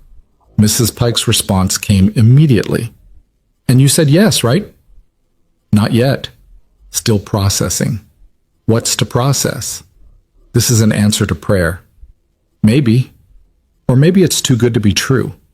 He could picture Mrs. Pike's expression at that text, the mixture of exasperation and affection she got when he was being stubborn. Her next message confirmed it. Caleb Mercer, you listen to me. You have spent years accepting less than you deserve because you thought that's all you were worth. This woman is offering you more because she knows you're worth it. Don't you dare turn it down because you're scared of being worth something. The words hit harder than they should have. Caleb closed his eyes, letting Mrs. Pike's fierce belief in him settle somewhere in his chest next to the fear and uncertainty. She was right. He knew she was right. But accepting this meant believing that he deserved it. Meant believing that he was more than his mistakes, more than his record, more than the sum of all the times he'd failed or fallen short. It meant believing he was worth saving. And if Vivian Ashford, a woman who barely knew him, could believe that, maybe it was time he believed it too. Caleb pulled out his phone and typed a message to the number Vivian had given him. I'd like to accept the position. When do I start? The response came within minutes. Monday, welcome to Ashford Industries, Caleb, for real this time. The next day, Vivian's statement broke like a thunderclap across Philadelphia media. It was comprehensive, unflinching, and left no room for interpretation. She released the full security footage showing Caleb's CPR, alongside statements from Patricia Chen and other witnesses confirming that he'd acted correctly and heroically. She included expert analysis from emergency medicine physicians explaining that his technique was textbook perfect. And she issued a formal apology, not just from herself but from Ashford Industries, acknowledging the grave injustice done to him. But she didn't stop there. She also announced Grant Hollowell's termination, detailed the investigation into corporate misconduct, and revealed the deliberate campaign to destroy Caleb's reputation. She named names, showed receipts, and made it clear that the real scandal wasn't a janitor performing CPR, but executives so caught up in class warfare that they'd punished a man for saving a life. The response was immediate and overwhelming. News outlets that had run the original scandalous story now scrambled to issue corrections and updates. Social media erupted with support for Caleb and fury at Ashford Industries' executive team. The video that had been shared as evidence of misconduct was now being reposted with accurate context, showing Caleb as he actually was, a hero who'd stepped up when no one else would. Caleb's phone exploded with messages, former co-workers apologizing for believing the worst, strangers offering support, a few media requests for interviews which he declined. He didn't need to add his voice to the story. Vivian had told it completely, and that was enough.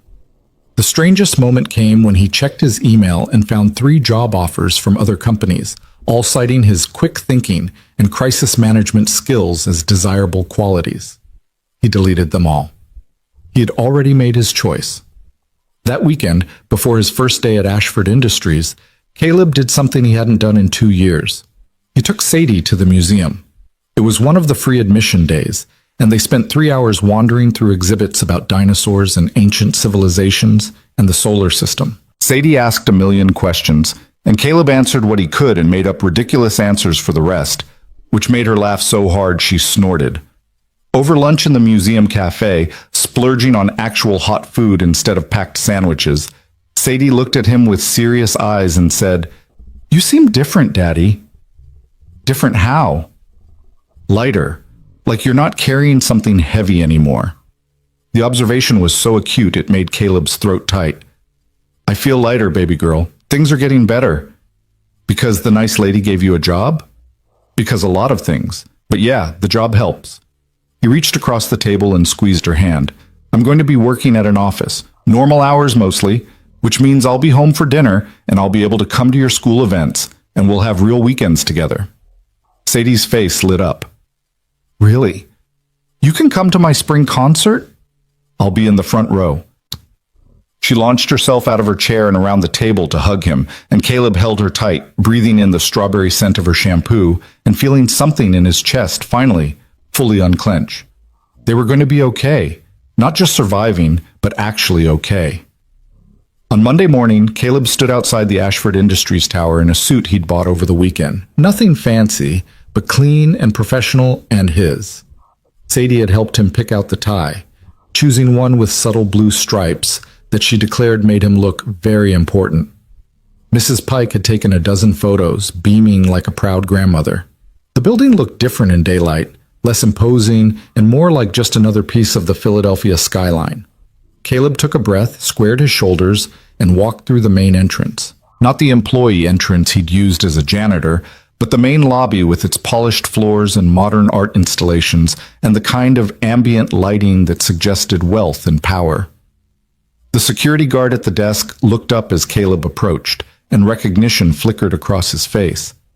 This was one of the guards who'd been there the night everything happened, one of the ones who'd escorted Caleb out of the building. For a moment, Caleb tensed, waiting for hostility or suspicion. Instead, the guard stood and extended his hand. Mr. Mercer, I owe you an apology. I was following orders that night, but I should have questioned them. What you did was heroic, and you were treated abominably. I'm sorry. Caleb shook his hand, momentarily speechless. Thank you. That means a lot. Ms. Ashford asked me to escort you up to the executive floor. Your office is ready. His office. The words felt surreal. Caleb followed the guard into the elevator, watching the numbers climb past the floors he'd once cleaned, past the conference rooms and executive suites, past the spaces where he'd been invisible, up to the 43rd floor where Vivian Ashford's office occupied prime real estate. His office turned out to be 3 doors down from hers, not huge but substantial. Windows overlooking the city, a real desk with a computer already set up, bookshelves waiting to be filled, a coffee maker in the corner, and a small conference table for meetings. It was professional, respectable, and so far removed from the basement locker room where he used to change into his uniform that Caleb had to take a moment to just stand in the doorway and absorb it. Impressive, right? Vivian's voice came from behind him. She stood in the hallway, dressed in a sharp gray suit, her professional armor back in place, but her expression was warm. I wanted you close enough that we can collaborate easily, but with enough space that you feel like this is yours. What do you think? I think it's more than I expected. Get used to it. You're going to be pushing for things people think are impossible, which means you need to look and feel like someone who can make impossible things happen. She gestured him inside and closed the door. I have your first week planned out. Meetings with HR to understand current employee support systems, or lack thereof. Conversations with facilities management to understand workforce composition. Sessions with finance to establish budget parameters for your programs. And I want you to spend time actually talking to workers, custodial staff, cafeteria employees, security, maintenance, the people who keep this building running but never get heard. That's a lot. It is, but you can handle it. Vivian pulled out a tablet and brought up a document. I also want to show you something. This is preliminary budget approval for your employee welfare initiative, $5 million for the first year. Caleb's head snapped up. $5 million? It's actually modest considering our overall operating budget, but it's enough to make a real impact. Emergency assistance fund, childcare subsidies, transportation support, mental health counseling, skills training, and education support. Everything you outlined in our conversation, plus room for programs we haven't thought of yet. She looked at him steadily. This is real, Caleb. I'm not bringing you in to manage optics or create a feel-good PR initiative. I'm giving you resources and authority to actually change how this company treats people. But that means you need to use both. Be bold. Be uncomfortable. Make people angry if that's what it takes to do right by workers who've been ignored for too long. The responsibility of it settled onto Caleb's shoulders like a weight he hadn't anticipated but somehow didn't mind carrying. This was what he'd wanted without knowing he wanted it. A chance to take everything he'd learned from struggling and turn it into something that helped others struggling now. I won't let you down, he said. I know you won't. But more importantly, don't let them down. Vivian gestured toward the window, toward the city beyond. There are hundreds of people in this building alone who are one emergency away from crisis. Thousands more in our other facilities. They need someone who understands what that feels like, someone who won't accept platitudes or half measures. That's you. After Vivian left, Caleb sat at his new desk and pulled out his phone. He took a photo of the office and sent it to Mrs. Pike and Sadie with the caption, "First day. Wish me luck." Mrs. Pike responded, "So proud of you." Sadie sent back a string of emojis, stars and hearts and smiley faces, followed by, "You're going to be the best at your job." Caleb smiled and set the phone down. Then he opened his laptop and started making notes. He thought about every time he'd needed help and couldn't get it. Every time he'd had to choose between paying rent or buying groceries. Every time he'd missed work because he couldn't afford childcare and gotten penalized for it. Every time the system had ground him down and told him it was his own fault for not being better, stronger, more capable. He thought about all of it, and he started writing. Programs for emergency financial assistance with no predatory terms. Partnerships with local childcare centers to provide subsidized care for shift workers. Transportation support for employees who didn't have reliable cars. Mental health counseling that didn't require insurance or copays. Educational programs that recognized life experience as valuable even without formal credentials. He wrote for 2 hours straight, ideas flowing faster than he could capture them. And when he finally sat back and looked at what he'd created, he felt something he hadn't felt in a very long time. Purpose. This was more than a job.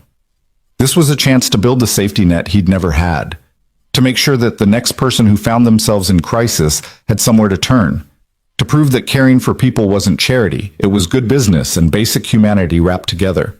A knock on his door interrupted his thoughts. Patricia Chen stood in the doorway, smiling. "Welcome to the team, officially this time," she said. "Vivian asked me to check in, see if you need anything." "I'm good, just getting my bearings." "Mind if I sit for a minute?" Caleb gestured to the chair across from his desk. Patricia settled in, her expression turning thoughtful. "I wanted to tell you something," she said. "The night you saved Vivian, I froze. I had my phone out to call 911, but I froze. I watched her collapse and I couldn't move, couldn't think, and then you came in and just acted. No hesitation, no fear. You saved her life while the rest of us stood around debating what to do." "You defended me," Caleb pointed out, "when everyone else was calling security." "Eventually, but I should have done more. Should have fought harder." She leaned forward. "What I'm trying to say is that I've spent a lot of time thinking about that night, and I realized something. The system we built here rewards people who follow protocols and maintain order, even when those protocols are inadequate and that order is unjust. You broke protocol to save a life, and you were punished for it. That told me everything I needed to know about what we'd become." "So what are you going to do about it?" Patricia smiled. "Support you. Loudly and publicly, because if you're going to shake things up, and I hope you do, you'll need allies in legal and HR who can help navigate the corporate bureaucracy. Consider me your first volunteer." "Why?" "Because I'm tired of being someone who freezes when action is needed, and because what you're building matters more than protecting corporate liability." She stood. "Come find me when you're ready to start rattling cages. I'm good at finding the legal precedent for doing the right thing." After she left, Caleb sat in his office and felt something he hadn't anticipated, hope mixed with determination. This wasn't going to be easy. He'd be fighting against decades of corporate culture, against people who benefited from the status quo, against the thousand small ways that companies protected themselves instead of their people. But he wouldn't be fighting alone. His phone buzzed. A text from Vivian. "Staff meeting in 15 minutes. Conference room B. Time to meet the team." Caleb took a breath, straightened his new tie, and headed out. Whatever came next, he was ready for it. Because he'd already survived the worst thing he could imagine, losing everything for doing the right thing. And he'd come out the other side stronger. And now, finally, he had a chance to make sure others didn't have to survive it alone. The conference room was already full when Caleb arrived. A dozen faces turned toward him as he entered, some curious, some skeptical, a few openly hostile. These were the department heads and senior managers who'd survived Vivian's purge of the executive floor, the ones who'd either been absent the night of the incident or hadn't actively participated in the campaign against him. Still, Caleb could feel the weight of their assessment as he took the empty seat near the head of the table where Vivian sat reviewing notes on her tablet. She looked up, caught his eye, and gave a small nod of encouragement before standing to address the room. Thank you all for coming. I know some of you have met Caleb Mercer already, but for those who haven't, let me introduce him properly. Caleb is our new Director of Employee Welfare, a position I created to address systemic gaps in how we support our workforce. He'll be reporting directly to me and will have authority to implement programs across all departments and facilities. Vivian's tone was crisp, professional, leaving no room for interpretation. I expect full cooperation from everyone in this room. Caleb's initiatives are a priority for this company, and any resistance to his work will be viewed as insubordination. Are we clear? Murmurs of agreement circled the table, though Caleb noticed a few people exchanging glances that suggested they weren't entirely sold on this new arrangement. One man in particular, late 50s, expensive suit, the kind of groomed appearance that screamed old money, watched Caleb with undisguised disdain. "Ms. Ashford," the man said, his voice carrying the confident authority of someone used to being heard. "I appreciate the intent behind this initiative, but I have concerns about implementation. We have existing HR protocols for employee assistance. Creating a parallel system seems redundant and potentially confusing for workers who might not understand which channels to use." Vivian's expression didn't change, but something in the air shifted. "Robert, your existing HR protocols failed catastrophically when one of our employees saved my life and was subsequently terminated for it. So forgive me if I'm not interested in preserving systems that demonstrably don't work." Robert's face reddened slightly. "With all due respect, that was an isolated incident involving Grant Hollowell's personal judgment. It was a symptom of a much larger problem," Vivian interrupted. "And Caleb is here to fix that problem, starting with building programs that actually serve workers instead of just protecting the company from liability. If your department can't support that mission, I'm happy to find someone who can." The threat hung in the air like smoke. Robert's jaw tightened, but he nodded curtly and said nothing more. Caleb made a mental note. This man was going to be an obstacle. Good to know early. The meeting continued with Vivian outlining the broad strokes of what she expected from the Employee Welfare Initiative. Emergency financial assistance for workers facing unexpected crises, childcare support for shift workers and single parents, transportation programs for employees without reliable access to vehicles, mental health resources that didn't require navigating insurance bureaucracy, educational opportunities for workers who wanted to develop new skills but lacked traditional credentials. With each point, Caleb watched the reactions around the table. Some people, like Patricia Chen and a younger woman from operations named Maya Torres, nodded enthusiastically and took notes. Others maintained carefully neutral expressions that could mean anything from quiet support to passive resistance. And a few, like Robert, looked increasingly unhappy with every word. When Vivian finished, she turned to Caleb. "I'll let you take it from here. Tell them what you need." Caleb stood, aware that every eye in the room was on him. This was the moment where he could play it safe, speak in corporate language about synergies and stakeholder engagement and all the other bloodless terms that meant nothing, or he could be exactly who Vivian had hired him to be. He chose the latter. "I need honesty," he said simply. "I need you to tell me where your departments are failing workers, even if that's uncomfortable to admit. I need you to send me employees who are struggling, who are one emergency away from losing their jobs or their homes or their ability to care for their families. I need you to stop seeing workers as labor resources and start seeing them as human beings whose lives extend beyond their shifts." The silence that followed was thick with tension. Robert shifted in his seat, his expression suggesting he'd just tasted something bitter. But Maya Torres leaned forward, her dark eyes intense. "What kind of struggles are you looking for?" she asked. "Like, what qualifies someone for assistance?" "Anything that threatens their stability," Caleb said. "Can't afford childcare and might miss shifts. Car broke down and they can't get to work. Medical emergency that insurance won't cover. Eviction notice because rent went up and wages didn't. Abusive home situation that they can't leave because they can't afford deposits on a new place. Whatever it is that makes it harder for them to show up and do their jobs, that's what I want to know about." "That's going to be a lot of people," Maya said quietly. I know, but that's the point. Caleb looked around the table. Most of you probably don't realize how many of your employees are barely hanging on, how many are working sick because they can't afford to take time off, how many are choosing between feeding their kids and paying utilities, how many are one flat tire away from being fired for attendance issues.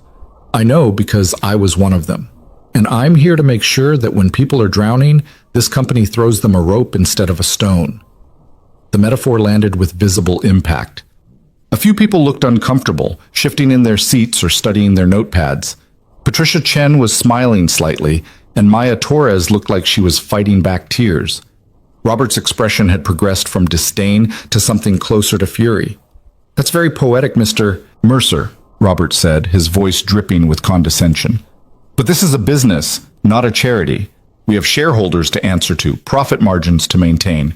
We can't solve every employee's personal problems." "I'm not asking you to solve every problem," Caleb said evenly. "I'm asking you to stop creating new ones by pretending they don't exist.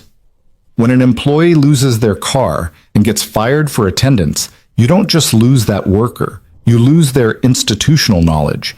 You lose the cost of recruiting and training a replacement, and you lose the morale of everyone who watched a colleague get discarded instead of helped. That's bad business disguised as fiscal responsibility." Vivian's expression suggested she was enjoying this confrontation far more than she probably should be. "Robert, unless you have constructive input, I think we're done here. Everyone else, Caleb will be scheduling individual meetings with your departments over the next 2 weeks. Come prepared to have honest conversations about where you're seeing workers struggle and what resources might help. Thank you all." The dismissal was clear. People gathered their things and filed out, some stopping briefly to introduce themselves to Caleb or offer support. Maya Torres was one of the last to leave, pausing at the door. "I run operations across 3 facilities," she said. "I have a list of about 40 employees who I know are struggling.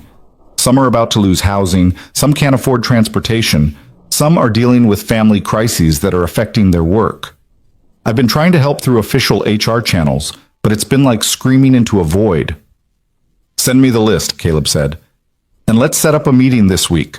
I want to understand what you've already tried and why it didn't work." After she left, only Caleb and Vivian remained. Vivian closed her laptop and looked at him with an expression that might have been pride. "You were brilliant," she said. "Direct, passionate, uncompromising, exactly what this needed." Robert hates me. Robert hates anyone who threatens the comfortable world he's built, where workers are replaceable and problems can be solved by ignoring them. Don't worry about Robert. Vivian's smile had an edge to it. His contract is up for renewal in 3 months, and I'm strongly inclined not to renew it. You're firing people for disagreeing with me? I'm declining to renew people who fundamentally oppose the direction I'm taking this company. There's a difference. She gathered her things. You have your first real test tomorrow, by the way. A worker in our Wilmington facility, single mother, 2 kids, just lost her apartment because the landlord sold the building. She's been sleeping in her car for a week and trying to hide it from her supervisor because she's afraid of being fired for instability. Caleb's stomach clenched. He knew that fear intimately. How did you find out? Maya Torres. She's been trying to help through back channels, but there's only so much she can do without official support. The woman's name is Jasmine Brooks. She's a machine operator, been with us for 6 years, excellent performance reviews. She needs first month's rent and security deposit on a new place, maybe $2,000 total. Can you help her? Yes. The answer came without hesitation. This was exactly why he was here. I'll drive to Wilmington tomorrow, talk to her directly, and get her set up with emergency housing assistance. Good. And Caleb? Vivian paused at the door. There are going to be hundreds more like Jasmine, maybe thousands. You can't save everyone. I know, but I can save some, and some is better than none. The drive to Wilmington the next morning took 90 minutes through rush hour traffic. Caleb used the time to review the file Vivian had sent him on Jasmine Brooks. 32 years old, 2 kids aged 8 and 5, divorced from an ex-husband who paid sporadic child support when he felt like it.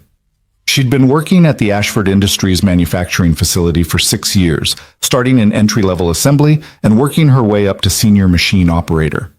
Her performance reviews were consistently excellent, with supervisors praising her reliability and attention to detail. And now she was homeless, sleeping in her car with her children, terrified that admitting her situation would cost her the job she desperately needed. The Wilmington facility was smaller than the Philadelphia headquarters, a converted warehouse on the industrial edge of town. Caleb checked in at the security desk and asked for Maya Torres, who'd agreed to meet him there. She appeared within minutes, dressed practically in work boots and a company polo, her hair pulled back in a tight bun. "Thank you for coming," she said, shaking his hand. "Jasmine doesn't know you're here yet. I thought maybe we should approach it carefully. She's proud, and she might not take help easily." "I understand proud," Caleb said. "Let me talk to her. Where is she?" Maya led him through the facility floor past rows of machines and workers and safety gear until they reached a station where a woman worked with focused intensity on a complex-looking assembly. Jasmine Brooks was small, compact, with dark skin and eyes that carried the kind of exhaustion that came from weeks of inadequate sleep. When Maya approached and asked if she could take a break, Jasmine's expression immediately shifted to wariness. They moved to a break room, and Caleb watched Jasmine's body language shift from wary to defensive as Maya introduced him and explained why he was there. "I don't need charity," Jasmine said immediately. "I'm handling my situation." "You're sleeping in your car with 2 young kids," Maya said gently. "That's not handling it, that's surviving it, and you shouldn't have to." "I've been through worse. We'll be fine." Caleb understood the instinct to refuse help. Pride was sometimes all you had left when everything else got stripped away. But he also understood the cost of that pride, and he wasn't going to let her pay it if he could help. "Can I tell you a story?" he asked. Jasmine looked suspicious but nodded. 2 years ago, my wife died. Cancer. Left me with a 7-year-old daughter and medical bills that wiped out everything we had saved. I was working nights as a janitor, barely making rent, skipping meals so my daughter could eat. I was too proud to ask for help, too ashamed to admit I was drowning. And you know what that pride got me? Fired from a job where I saved someone's life, because I was too sick from malnutrition and stress to fight back when they came after me. He leaned forward. Pride doesn't keep the lights on, Jasmine. It doesn't put a roof over your kids' heads. And it sure as hell doesn't make you less deserving of help. Something in Jasmine's expression cracked. I've worked so hard. 6 years of showing up, doing good work, never causing problems. And one bad break? Landlord selling the building. Couldn't find another place in time because my credit shot from the divorce. And suddenly, I'm homeless. It's not fair. No, Caleb agreed. It's not fair. But it's also not your fault, and you don't have to face it alone. I'm authorized to provide emergency housing assistance, first month's rent, security deposit, moving costs. We'll work with local landlords who accept our guarantee, and we'll get you and your kids into a stable situation within the week. And what do you want in return? The question was sharp with suspicion earned from too many times being promised help that came with strings attached. Nothing. You keep doing the job you're already doing well. You keep taking care of your kids. That's it. Caleb pulled out the paperwork he'd prepared. This isn't a loan you have to pay back. It's not conditional on you staying with the company for a certain amount of time. It's just help, because you need it, and because we failed you by not having systems in place to prevent this situation in the first place. Jasmine stared at the papers like they might disappear if she looked away. Why? Why are you doing this? Because someone finally helped me when I needed it most, and I want to pass that forward. Because your kids deserve stability, and you deserve to not have to choose between keeping your job and keeping them safe. Caleb met her eyes. And because you're not a problem to be managed, Jasmine. You're a person who deserves dignity and support. The tears came then, silent and exhausted, rolling down Jasmine's face while she tried to maintain composure. Maya passed her tissues and rubbed her back while Caleb gave her space to feel whatever she needed to feel. When she finally looked up, her eyes were red but determined. Okay, she said. Okay, thank you. They spent the next hour going through logistics. Caleb had already compiled a list of landlords who'd agreed to work with his program, and together they found a 2-bedroom apartment near the kids' current school that fit Jasmine's needs. He arranged for the first month's rent and deposit to be paid directly, set her up with a grocery store gift card to restock their food supplies, and connected her with a family services counselor who could help with longer-term stability planning. By the time Caleb left Wilmington, It was late afternoon. He sat in his car in the parking lot and called Vivian. "How did it go?" she asked. "Jasmine Brooks and her kids will be in a new apartment by Friday. We're also connecting her with childcare assistants so she doesn't have to leave the 8-year-old in charge of the 5-year-old after school." Caleb paused. "She cried when I told her it wasn't alone. That broke my heart." You're going to see a lot of that. People who've been taught that help always comes with strings, that accepting assistance is weakness, that their struggles are personal failures rather than systemic problems. I know, but every person we help is one less person sleeping in their car or choosing between food and rent. That has to count for something. "It counts for everything," Vivian said quietly. "Go home, Caleb. Spend the evening with your daughter. Tomorrow we'll find the next person who needs help." When Caleb picked up Sadie from Mrs. Pike's apartment that evening, she launched into an excited story about her day, something involving a science experiment with baking soda and vinegar that had exploded more impressively than the teacher expected. Caleb listened and laughed and felt the simple joy of being present for his daughter's life in a way his schedule hadn't allowed for years. Over dinner, take-out Chinese food that they could actually afford now, Sadie asked about his day. "I helped someone today," Caleb said. "A woman with 2 kids who needed a place to live." "Like when the nice lady helped us?" Exactly like that. Sadie considered this while expertly wielding her chopsticks. "So, you're paying it forward. That's what Mrs. Pike says we should always do when someone helps us." "Mrs. Pike is a smart woman. I know, she says you're going to change a lot of people's lives with your new job." Caleb smiled. "I'm going to try, baby girl. I'm really going to try." The next 3 weeks passed in a blur of meetings, assessments, and interventions. Caleb met with every department head, reviewed employee files flagged by supervisors as concerning, and started building the infrastructure for his programs. He hired a small team, a social worker named Marcus Reed, who specialized in crisis intervention, an administrator named Jennifer Park, who could navigate bureaucracy like a scalpel through butter, and a case manager named David Kim, who had experience with housing assistance programs. Together, they helped 32 employees in the first month. A maintenance worker whose insulin costs had skyrocketed and who'd been rationing doses to make them last. A cafeteria employee whose car transmission failed and who couldn't afford the repairs needed to get to work. A security guard whose wife's medical emergency left them with bills that threatened foreclosure.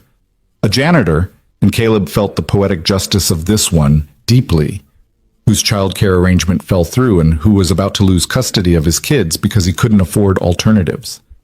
Each case was different, but the pattern was the same. People working hard, doing everything right, getting knocked down by circumstances beyond their control, and having nowhere to turn for help. Until now. The response from the workforce was overwhelming. Word spread quickly that there was someone at corporate who actually cared, who actually helped, who didn't treat employee problems as inconveniences to be minimized.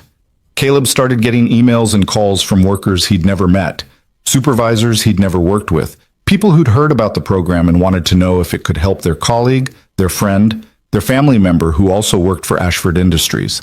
But not everyone was supportive.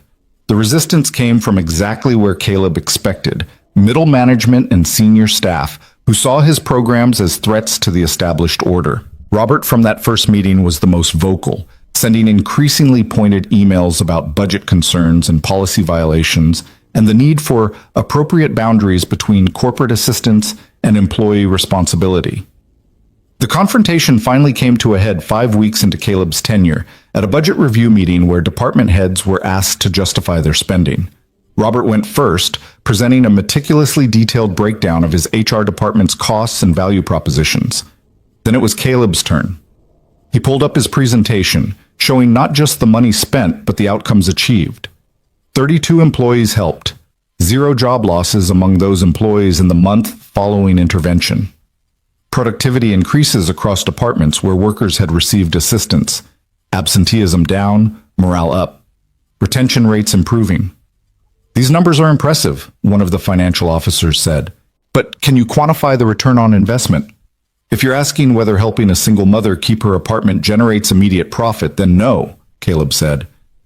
"But if you're asking whether preventing employee turnover, reducing training costs for replacements, and building a workforce that's healthy and stable has long-term value, then absolutely. Conservative estimates suggest that each employee we help stay productive saves the company between $15,000 and $30,000 in replacement and training costs alone. Robert leaned back in his chair, his expression skeptical.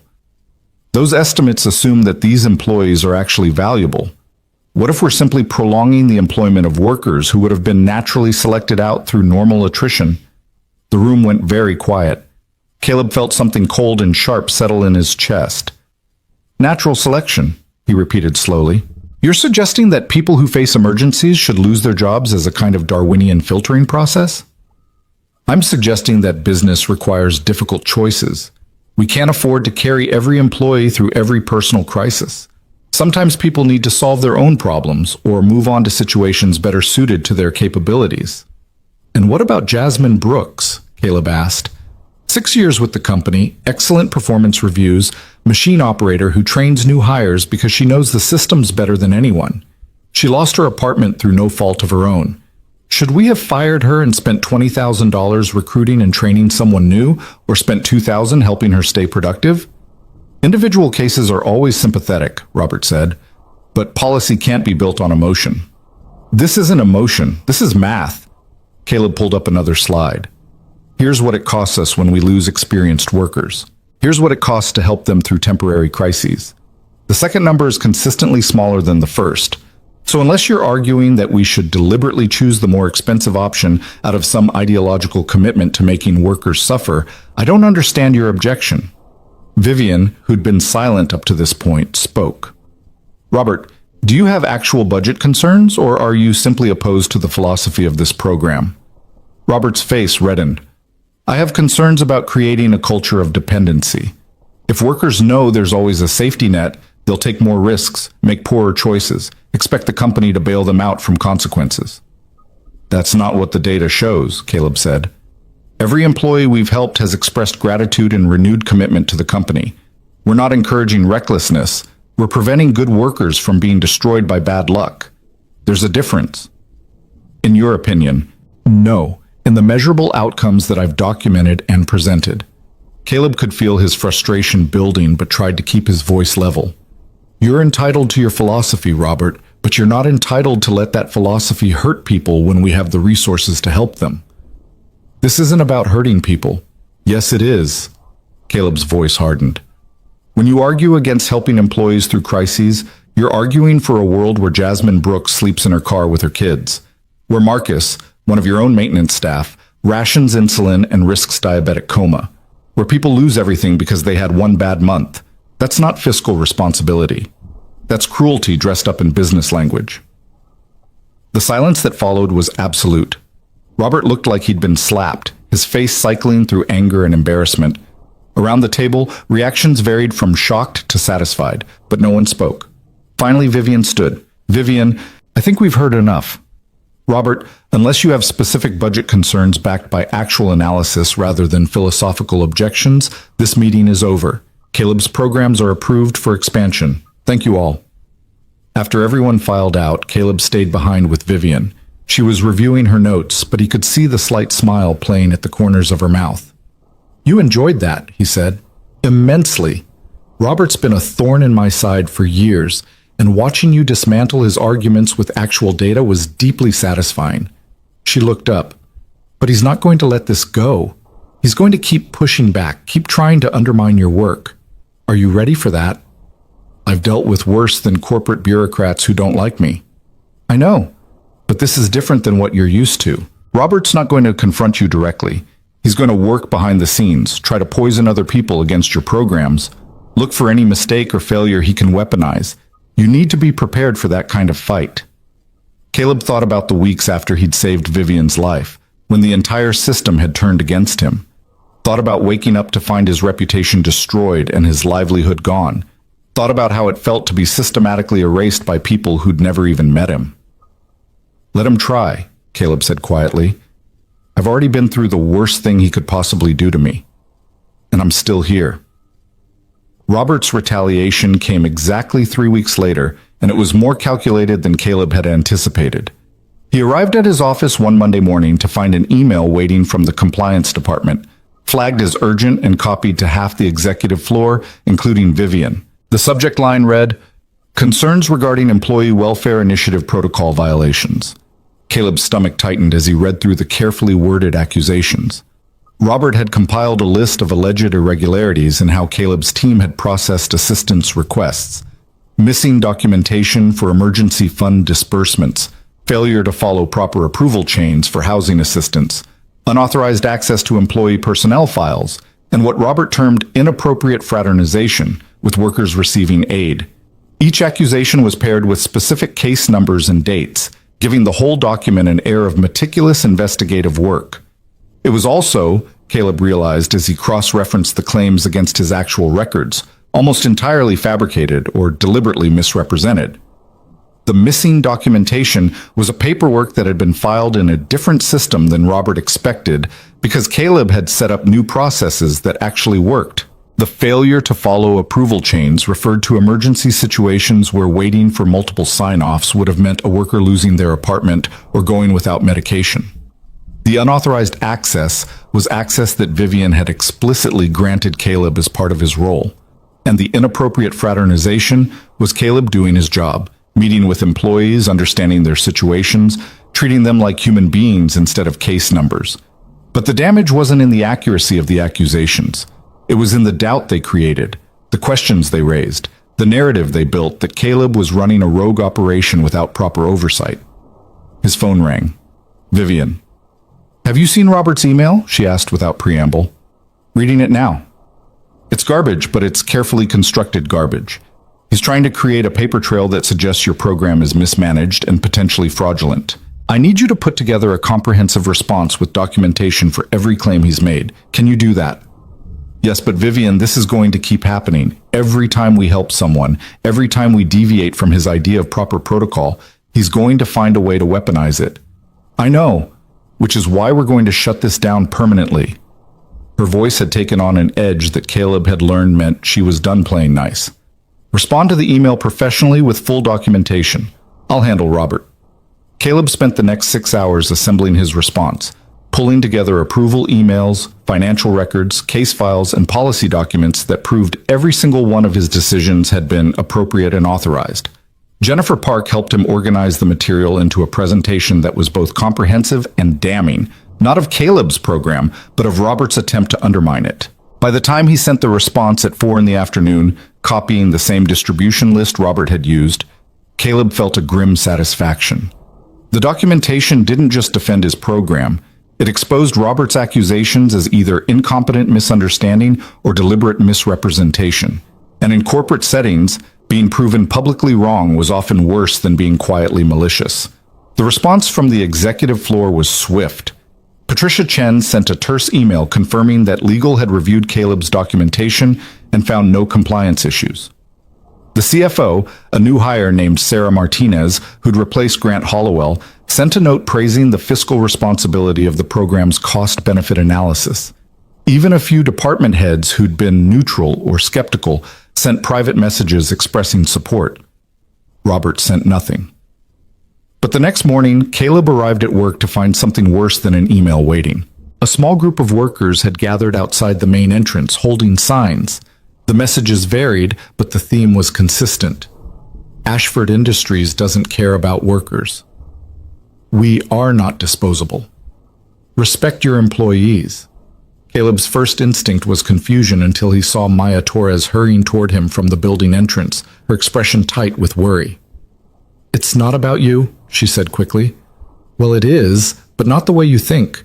Someone leaked a version of Robert's accusations to workers' rights groups, framed it as evidence that your program is being shut down. The rumor is that corporate is dismantling employee assistance because it's too expensive. That's not true. We just proved all of Robert's claims were baseless. I know that, you know that, but the workers who've been helped by your program, they're terrified that the one good thing this company has done for them is about to disappear. So they're protesting." Caleb stared at the small group of protesters, recognizing a few faces. One woman held a sign that read, "Caleb Mercer saved my family." Another held one saying, "Don't take away our safety net." His chest tightened with a complicated mix of emotions: pride that his work had mattered enough for people to fight for it, fury at Robert for creating this situation, and fear that this protest would give ammunition to everyone who'd argued his program was too disruptive. "I need to talk to them," Caleb said. "Are you sure? If corporate sees you engaging with protesters—" "I don't care what corporate thinks. These people are scared because someone lied to them. They deserve the truth." Caleb walked toward the group before Maya could protest further. The protesters noticed him approaching and fell silent, their expressions wary and hopeful in equal measure. Caleb recognized the woman with the "Saved My Family" sign, Teresa Martinez, a warehouse worker whose car had been repossessed, and who'd been about to lose her job before Caleb's program helped her get a reliable used vehicle through their transportation assistance. "Teresa," Caleb said quietly, "what's going on?" "We heard they're shutting you down," she said, her voice trembling slightly. "That corporate is ending the employee welfare initiative because it costs too much. Is that true?" "No, it's absolutely not true. Someone spread false information to make it look like the program was mismanaged. We proved those accusations were baseless yesterday. The program isn't going anywhere." Relief flooded several faces, but Teresa's expression remained troubled. "How do we know you're not just saying that? How do we know that next week or next month they won't find some other excuse to get rid of you?" It was a fair question, and Caleb didn't have a perfect answer because he knew how corporate systems worked. Vivian supported him now, but Vivian was one person against decades of institutional inertia and resistance. If enough pressure built up, if enough people like Robert kept pushing back, eventually something would give. "I can't give you a guarantee," Caleb said honestly. "What I can tell you is that I'm not going anywhere willingly, and neither is this program. We've helped over 80 employees in 2 months. We've saved this company hundreds of thousands of dollars in turnover costs. We've proven that investing in workers is good business and basic decency. Anyone who wants to shut that down is going to have to go through me, through my team, and through everyone who's seen what's possible when a company actually cares about its people." "But what if they fire you like they fired you before?" another protester asked. "What if you save someone again and they punish you again?" The question hung in the air, and Caleb felt the weight of everyone watching him.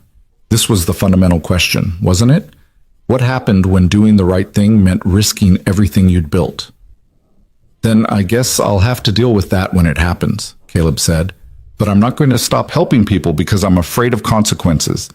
I didn't stop giving CPR when security tried to pull me away, and I'm not stopping this work now just because someone wants to make it difficult."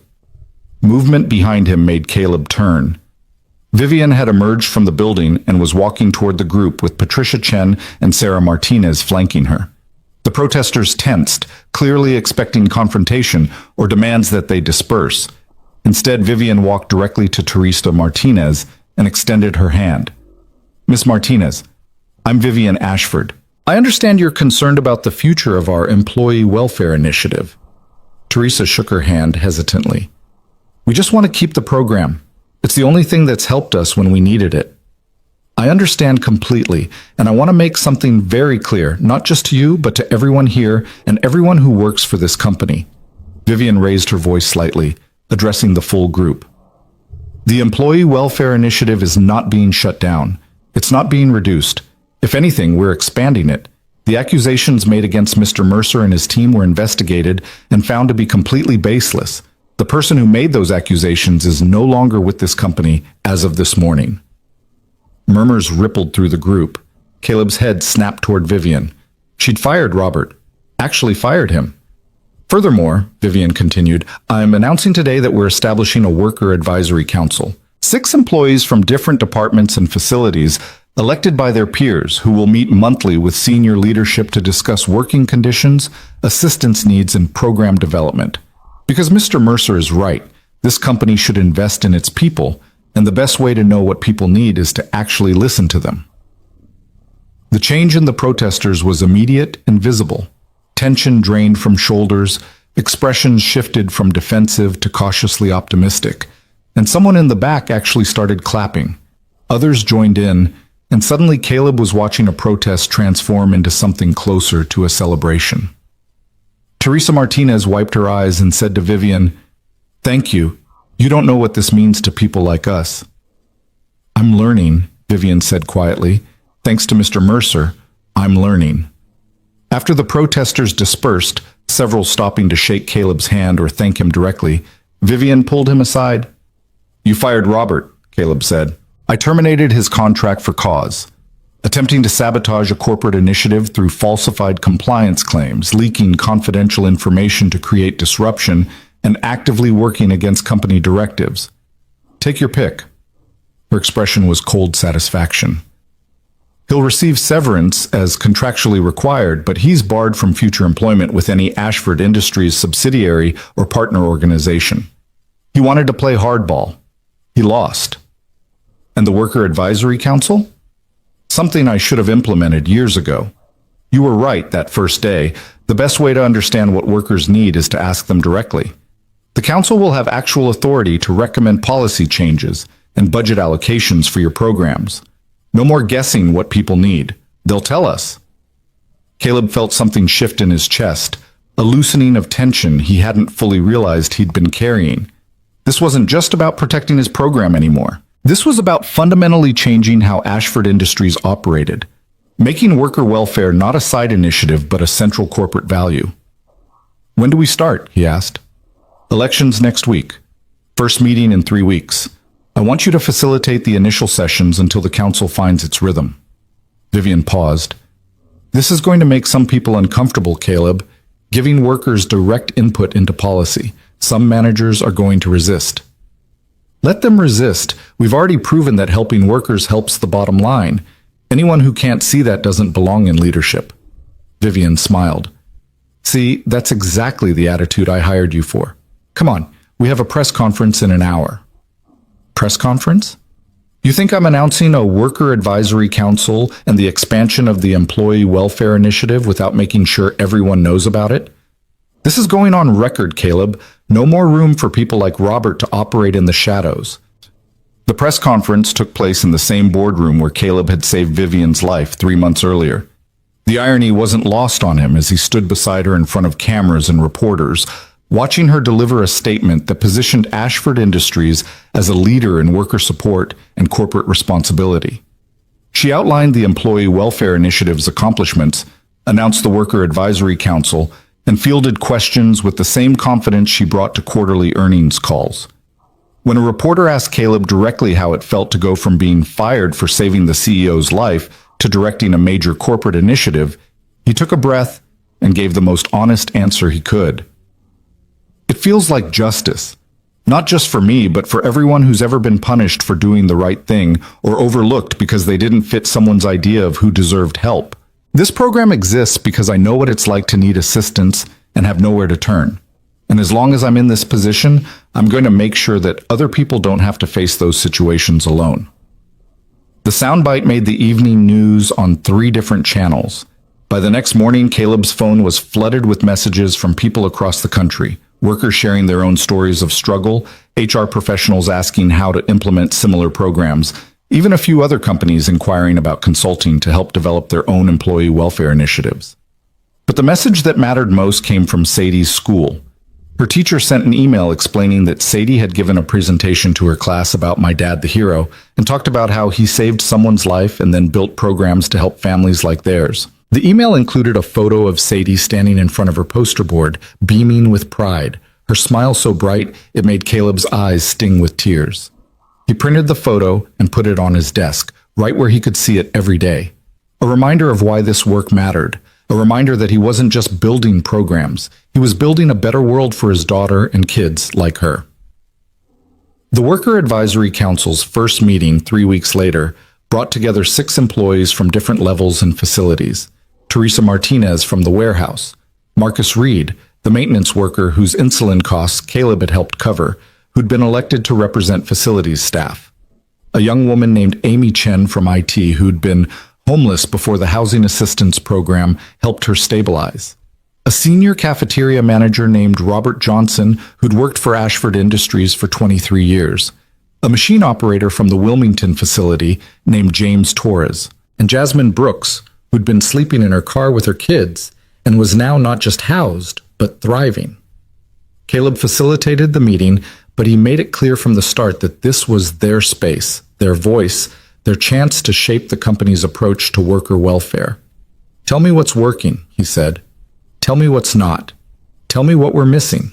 No filters, no corporate speak, just honest assessment.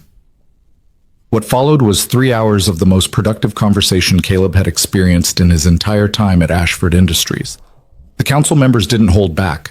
They praised the Emergency Assistance Fund and housing support, but pointed out that the mental health resources were too limited and difficult to access. They loved the transportation program, but noted that it didn't help workers whose shifts ended after public transit stopped running. They appreciated the childcare assistance, but wanted extended options for parents working overnight shifts. Every critique came with suggestions. Every problem came with ideas for solutions. These weren't people complaining. They were people invested in making things better because they understood the stakes personally and intimately. Sarah Martinez, the new CFO, attended the meeting as an observer and took copious notes. Afterward, she pulled Caleb aside with an expression of genuine amazement. "I've been in corporate finance for 20 years, she said. "I've sat through thousands of meetings where executives theorize about worker needs and efficiency optimization. This was the first time I've heard actual workers articulate exactly what would make them more productive and what barriers prevent them from doing their jobs well. Why isn't this standard practice everywhere?" "Because most companies would rather guess about worker needs than actually listen to workers," Caleb said. "It's easier to maintain the illusion that everything's fine than to hear how many people are struggling." "Well, I'm a convert. I'm allocating additional budget for every recommendation that came out of this meeting. If we can triple productivity and reduce turnover by actually addressing worker needs, that's the easiest investment decision I've ever made." Over the next 3 months, the Worker Advisory Council became the driving force behind program expansion and policy reform. They identified issues Caleb's team had missed: the lack of support for workers caring for elderly parents, the absence of resources for employees dealing with domestic violence, the gap in assistance for workers trying to pursue education while working full-time. Each issue got addressed with programs designed in partnership with the people who would actually use them. The results were extraordinary. Employee turnover dropped by 40% across all facilities. Productivity increased measurably in departments where workers received targeted support. Absenteeism decreased. Workplace injuries went down because workers weren't showing up sick, or exhausted, or distracted by crises they couldn't manage. The company saved an estimated $3 million in the first 6 months just from reduced turnover and training costs, more than offsetting the expanded budget for employee assistance. But the real measure of success came in smaller, quieter moments. Teresa Martinez buying her first home after years of housing instability, made possible by credit counseling and financial planning support from Caleb's team. Marcus Reed's daughter graduating high school with a college scholarship, which her father could actually celebrate because he wasn't rationing insulin anymore. Jasmine Brooks being promoted to training supervisor, her expertise finally recognized and rewarded because she was stable enough to take on additional responsibilities. And Amy Chen, the young IT worker who'd been homeless, who stood up at a company-wide meeting 6 months after the first Worker Advisory Council session and said something that made even the most skeptical managers reconsider their positions. "I used to think this company saw me as disposable," she said, her voice steady and clear. "I thought that if I failed, if I struggled, if I needed help, I'd just be replaced by someone who didn't need as much support. But the Employee Welfare Initiative showed me that Ashford Industries actually values the people who work here, not as labor units or productivity metrics, but as human beings whose lives matter. That changed everything for me. I'm not just working for a paycheck anymore. I'm invested in this company's success because I know this company is invested in mine." The applause that followed was genuine and prolonged. Caleb, watching from the side of the auditorium, felt Vivian's hand briefly touch his shoulder. "You did this," she said quietly. "You built this." "We built this," Caleb corrected. "You gave me the resources and authority. The council gave me the direction. My team did the implementation. This was never about one person. Maybe, but it started with one person being brave enough to act when everyone else froze. In the boardroom that night, and in every difficult conversation since." Vivian smiled. "I'm glad you didn't let me die, Caleb, but I'm even more glad you didn't let this company stay the way it was." 9 months after Caleb had knelt on a boardroom floor performing CPR, he received an invitation to speak at the National Conference on Corporate Responsibility in Washington, D.C. The conference organizers wanted him to present on the Employee Welfare Initiative as a case study in stakeholder capitalism and worker-centered business practices. The keynote speech slot, they said, would give him a platform to reach HR leaders and executives from companies across the country. Caleb almost declined. Public speaking wasn't his strength, and the idea of standing in front of hundreds of corporate leaders felt intimidating in ways that kneeling on a floor doing chest compressions never had. But when he mentioned the invitation to the Worker Advisory Council, Jasmine Brooks fixed him with a look that reminded him of Mrs. Pike at her most formidable. "You have to go," she said. "You have to tell them how this works. Because there are workers in every company in this country who need what we have here, and most of them will never get it unless someone teaches their employers how to actually care about people." So Caleb went to Washington with Vivian, Sarah Martinez, and 2 members of the Worker Advisory Council who'd agreed to be part of a panel discussion. He spent the flight reviewing his speech, crossing out corporate jargon and replacing it with plain language that actually meant something. When Vivian read the draft, she laughed and said it was either going to revolutionize how people thought about worker welfare or get him laughed out of the conference. Possibly both. The conference hall was massive, filled with several hundred executives and HR professionals in expensive suits and carefully maintained professional demeanors. Caleb walked onto the stage in his best suit, still modest compared to most of the audience, but clean and professional, and looked out at a sea of faces that represented exactly the kind of corporate power structure that had once fired him for saving a life. He gripped the podium, took a breath, and began. 9 months ago, I was a night shift janitor making $12 an hour and struggling to keep my 7-year-old daughter fed. I had a criminal record, a dead wife, and a resume that made most employers stop reading after the first line. I was exactly the kind of person that corporate systems are designed to overlook, exploit, and discard when convenient. The room had gone very quiet. Caleb could see some people shifting uncomfortably, others leaning forward with interest. Then one night, in a boardroom I had no business entering, I saved the life of a billionaire CEO while her executive team stood around debating whether to call for help. I performed textbook CPR, brought her back from cardiac arrest, and was immediately fired for inappropriate physical contact with a senior executive. Within days, I was unemployed, publicly humiliated, and facing the very real possibility of homelessness. He paused, letting that sink in. I'm telling you this not for sympathy, but because I need you to understand something fundamental. The systems we've built in corporate America are designed to punish people for being human, for having emergencies, for needing help, for not fitting into neat categories of productivity and efficiency. We've created workplaces where saving someone's life can get you fired, where asking for assistance is seen as weakness, where one bad month can destroy a good employee's entire career. Caleb looked out at the audience, seeing the range of reactions from defensive to thoughtful to quietly agreeing.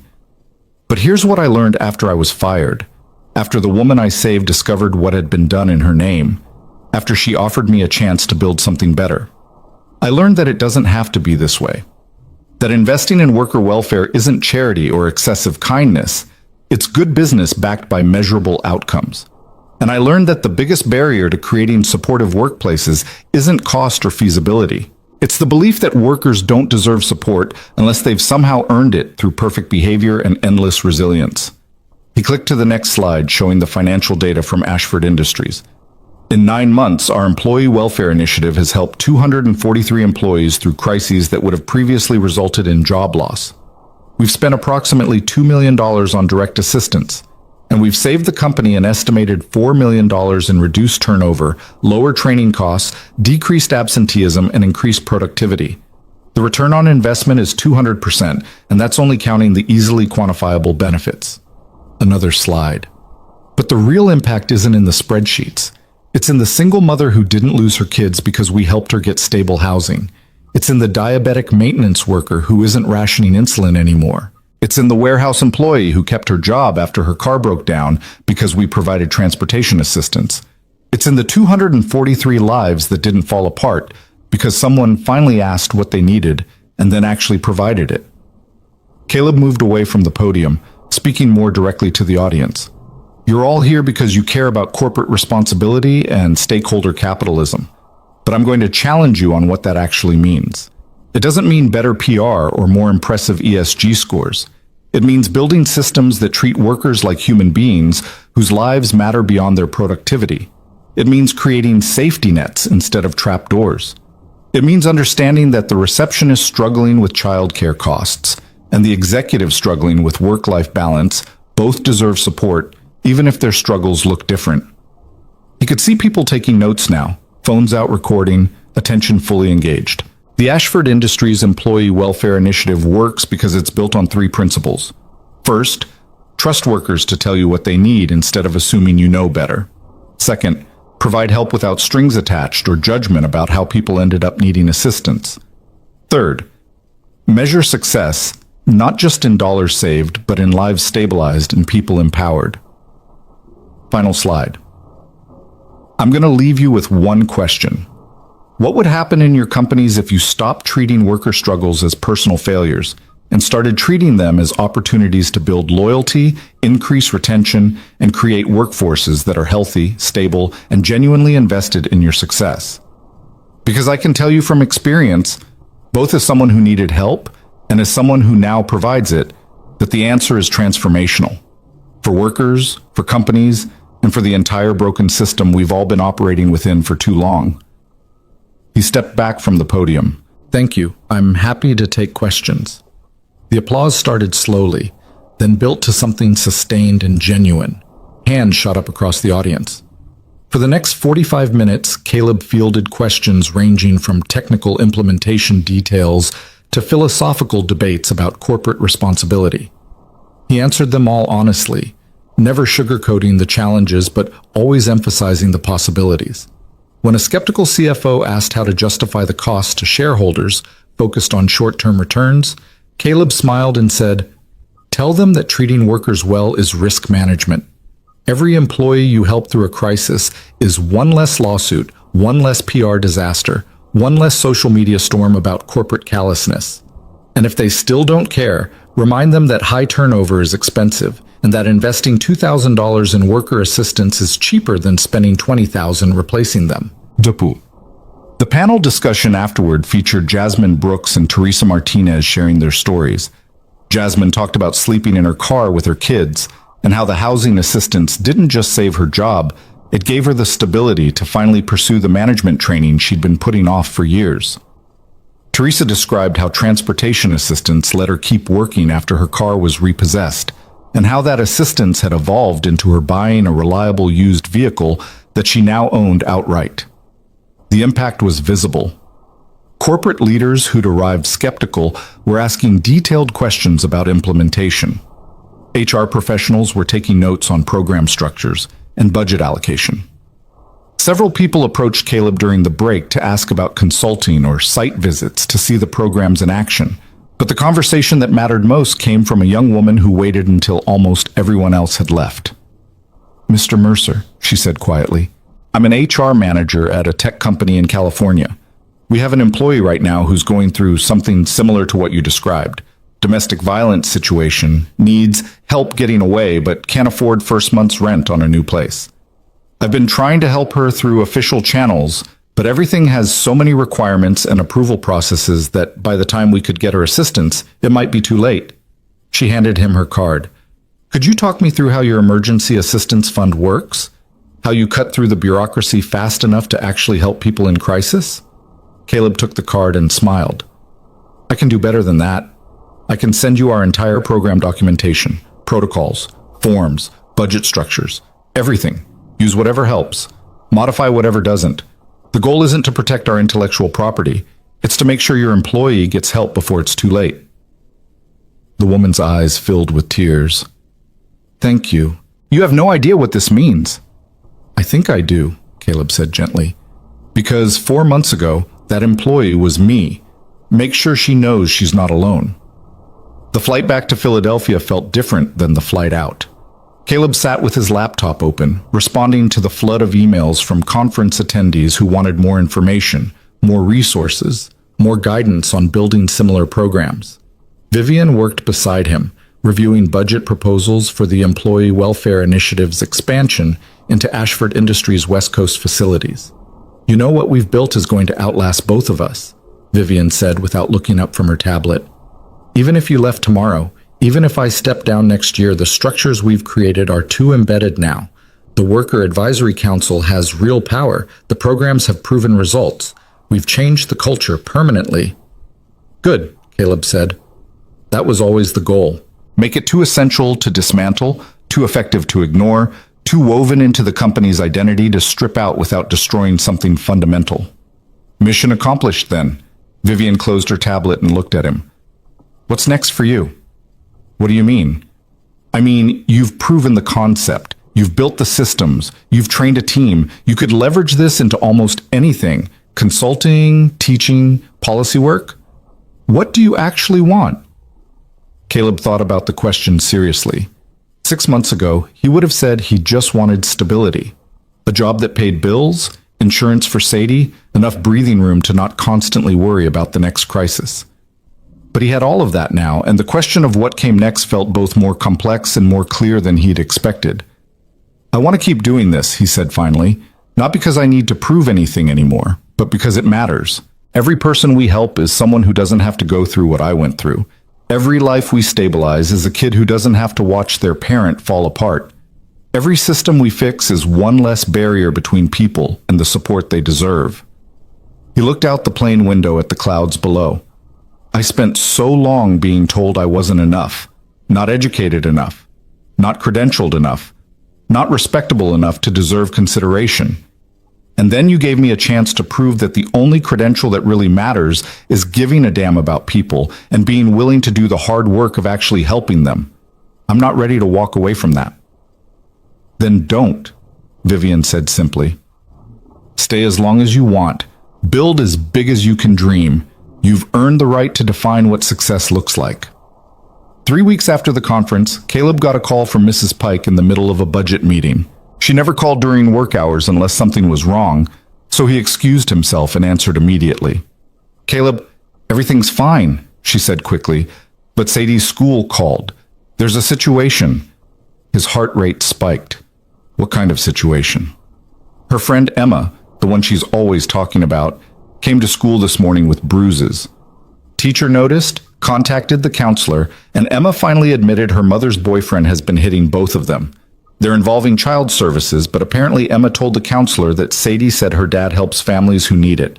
The counselor wanted to know if that was true. Caleb closed his eyes, his mind already racing through protocols and resources. Tell them I'm on my way. And Mrs. Pike? Call Jennifer Park at my office.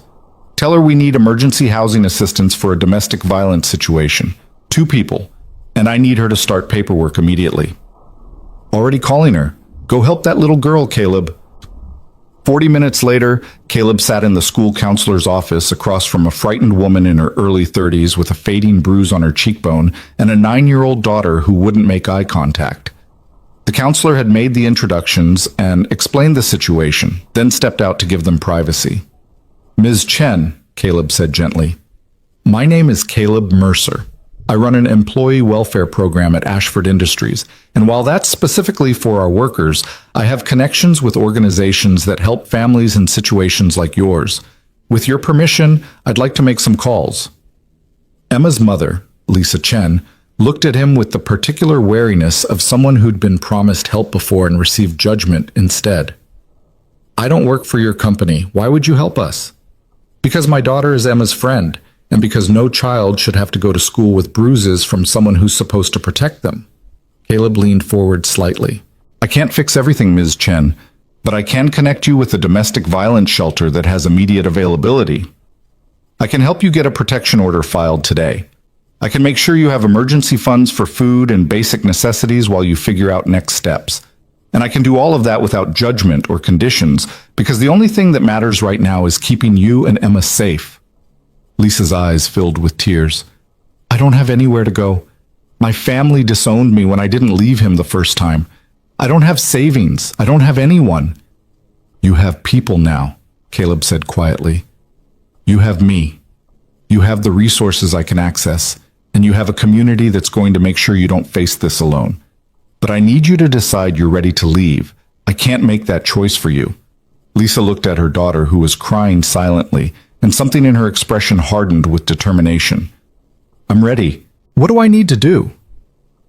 3 hours later, Lisa and Emma were checked into a domestic violence shelter with immediate intake, had protection orders filed, and had emergency assistance funds to cover their immediate needs. Caleb had called in favors with organizations he'd built relationships with through his work, and everyone had moved with the kind of urgent coordination that crises demanded. When Caleb finally made it home that evening, exhausted and emotionally drained, he found Sadie waiting up with Mrs. Pike. His daughter ran to him and wrapped her arms around his waist. "Did you help Emma?" she asked. "I helped Emma and her mom get somewhere safe," Caleb said. "They're going to be okay." "Good. Emma's my best friend. I told her you were a hero who saved people.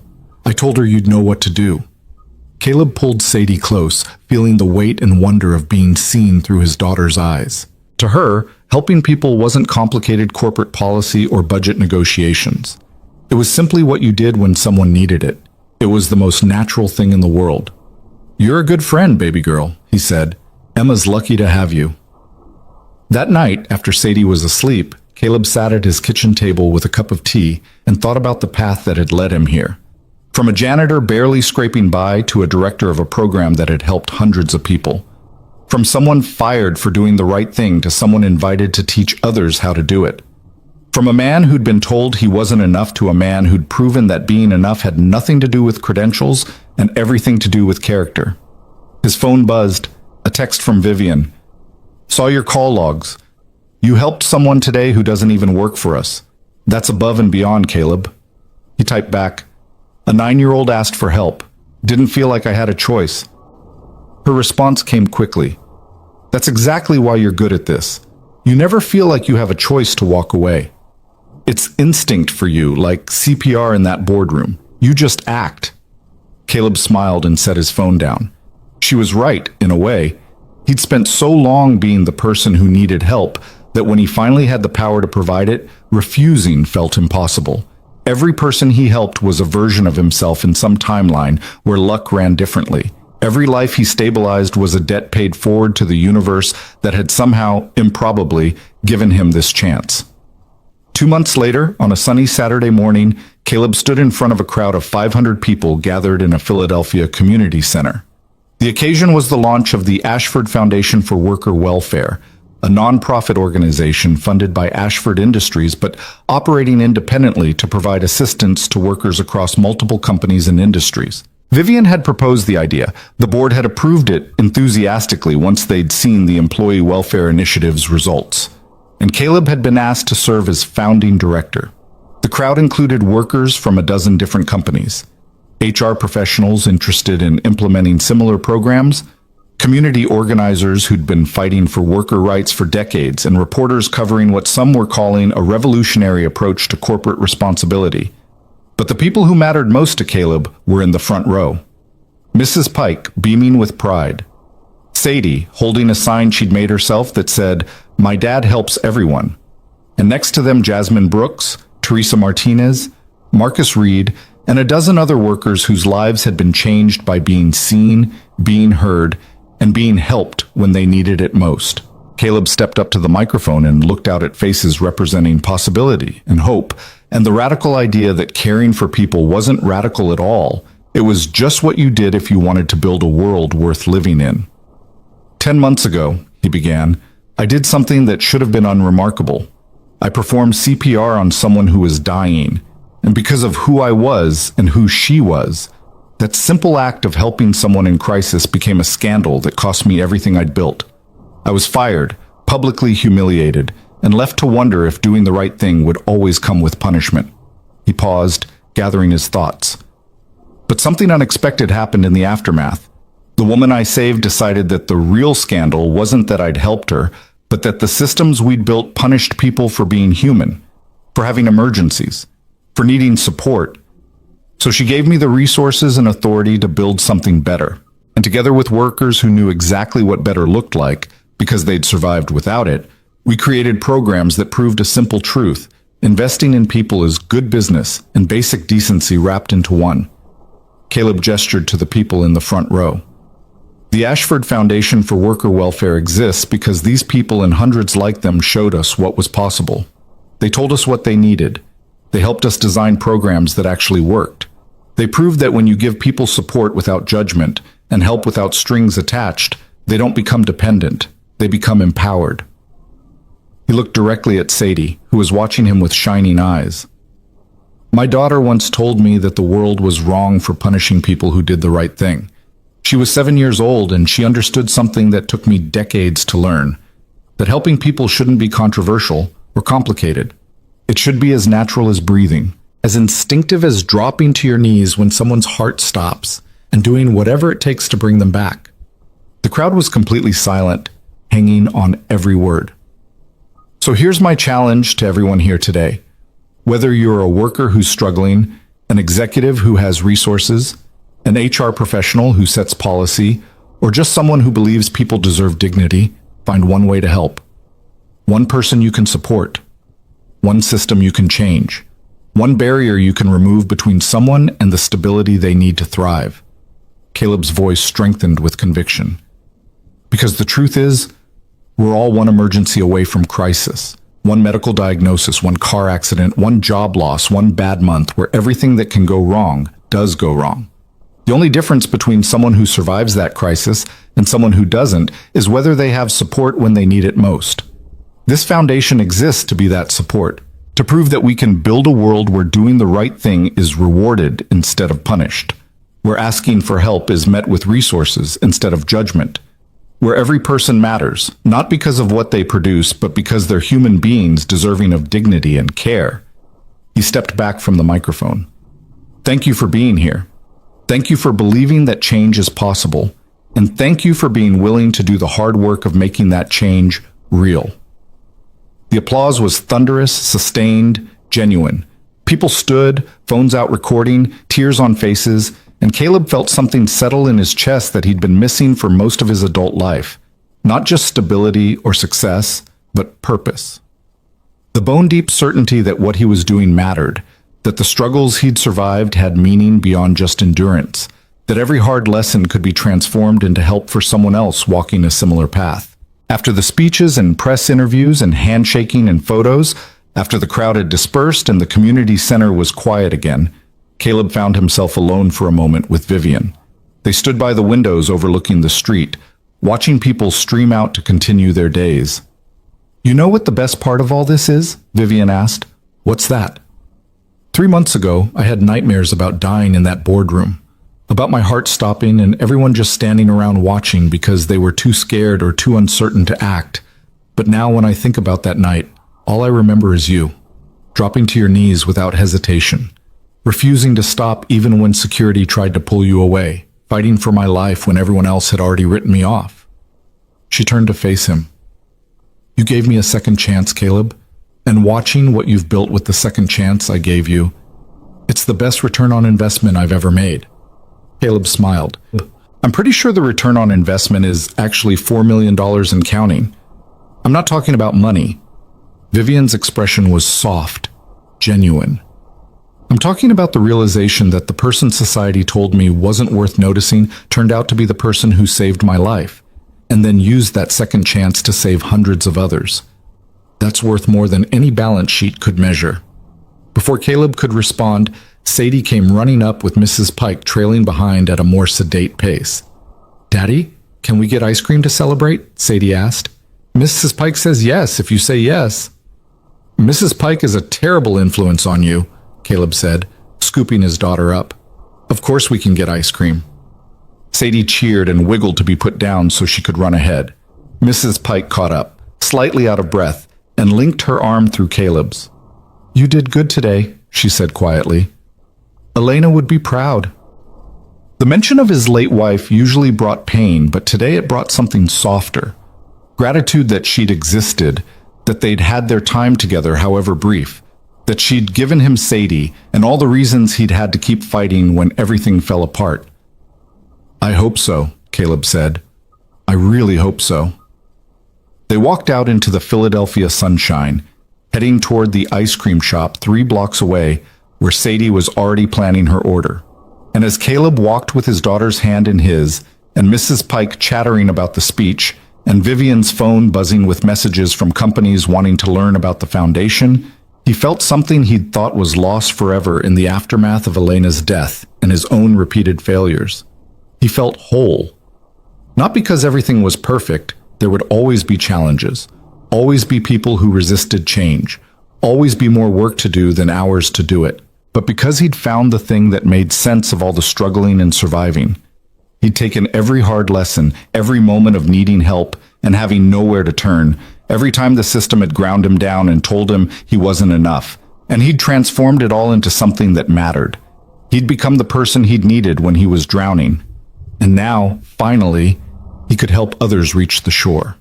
6 months later, Caleb stood in the wings of a much larger stage, waiting to deliver the keynote address at the International Labor Rights Conference. The foundation had grown beyond anyone's initial projections, serving workers across 15 states and partnering with 30 companies to implement welfare programs. The model was being studied in business schools, praised in policy circles, and most importantly, actually helping people build stable lives. But before he walked onto that stage, his phone buzzed with a text that made everything else fade into background noise. It was from a number he didn't recognize, but the message was clear. "Mr. Mercer, you don't know me, but I'm the HR director at the company where I heard you speak 6 months ago. The employee I asked you about, the one in the domestic violence situation, she got out. She's safe. Her kids are safe. And it's because you shared your protocols without hesitation or expectation of credit. She asked me to tell you thank you. You saved her life without ever meeting her. I thought you should know." Caleb read the message 3 times, his throat tight with emotion. This was why it mattered. Not the keynote speeches or the foundation growth or the policy changes. This, one woman and her children safe because information shared freely had reached the right person at the right time. He saved the message and walked onto the stage to teach others how to do the same. Because in the end, that's what all of this was about. Not being a hero, not seeking recognition, just being the person who acted when action was needed, who helped when help was required, who refused to accept that anyone should have to face crisis alone. Just like that night in the boardroom when a heart stopped and hands started moving. Just like every moment since when someone needed help and he'd been there to provide it. One person at a time, one crisis at a time, one life saved leading to hundreds more stabilized.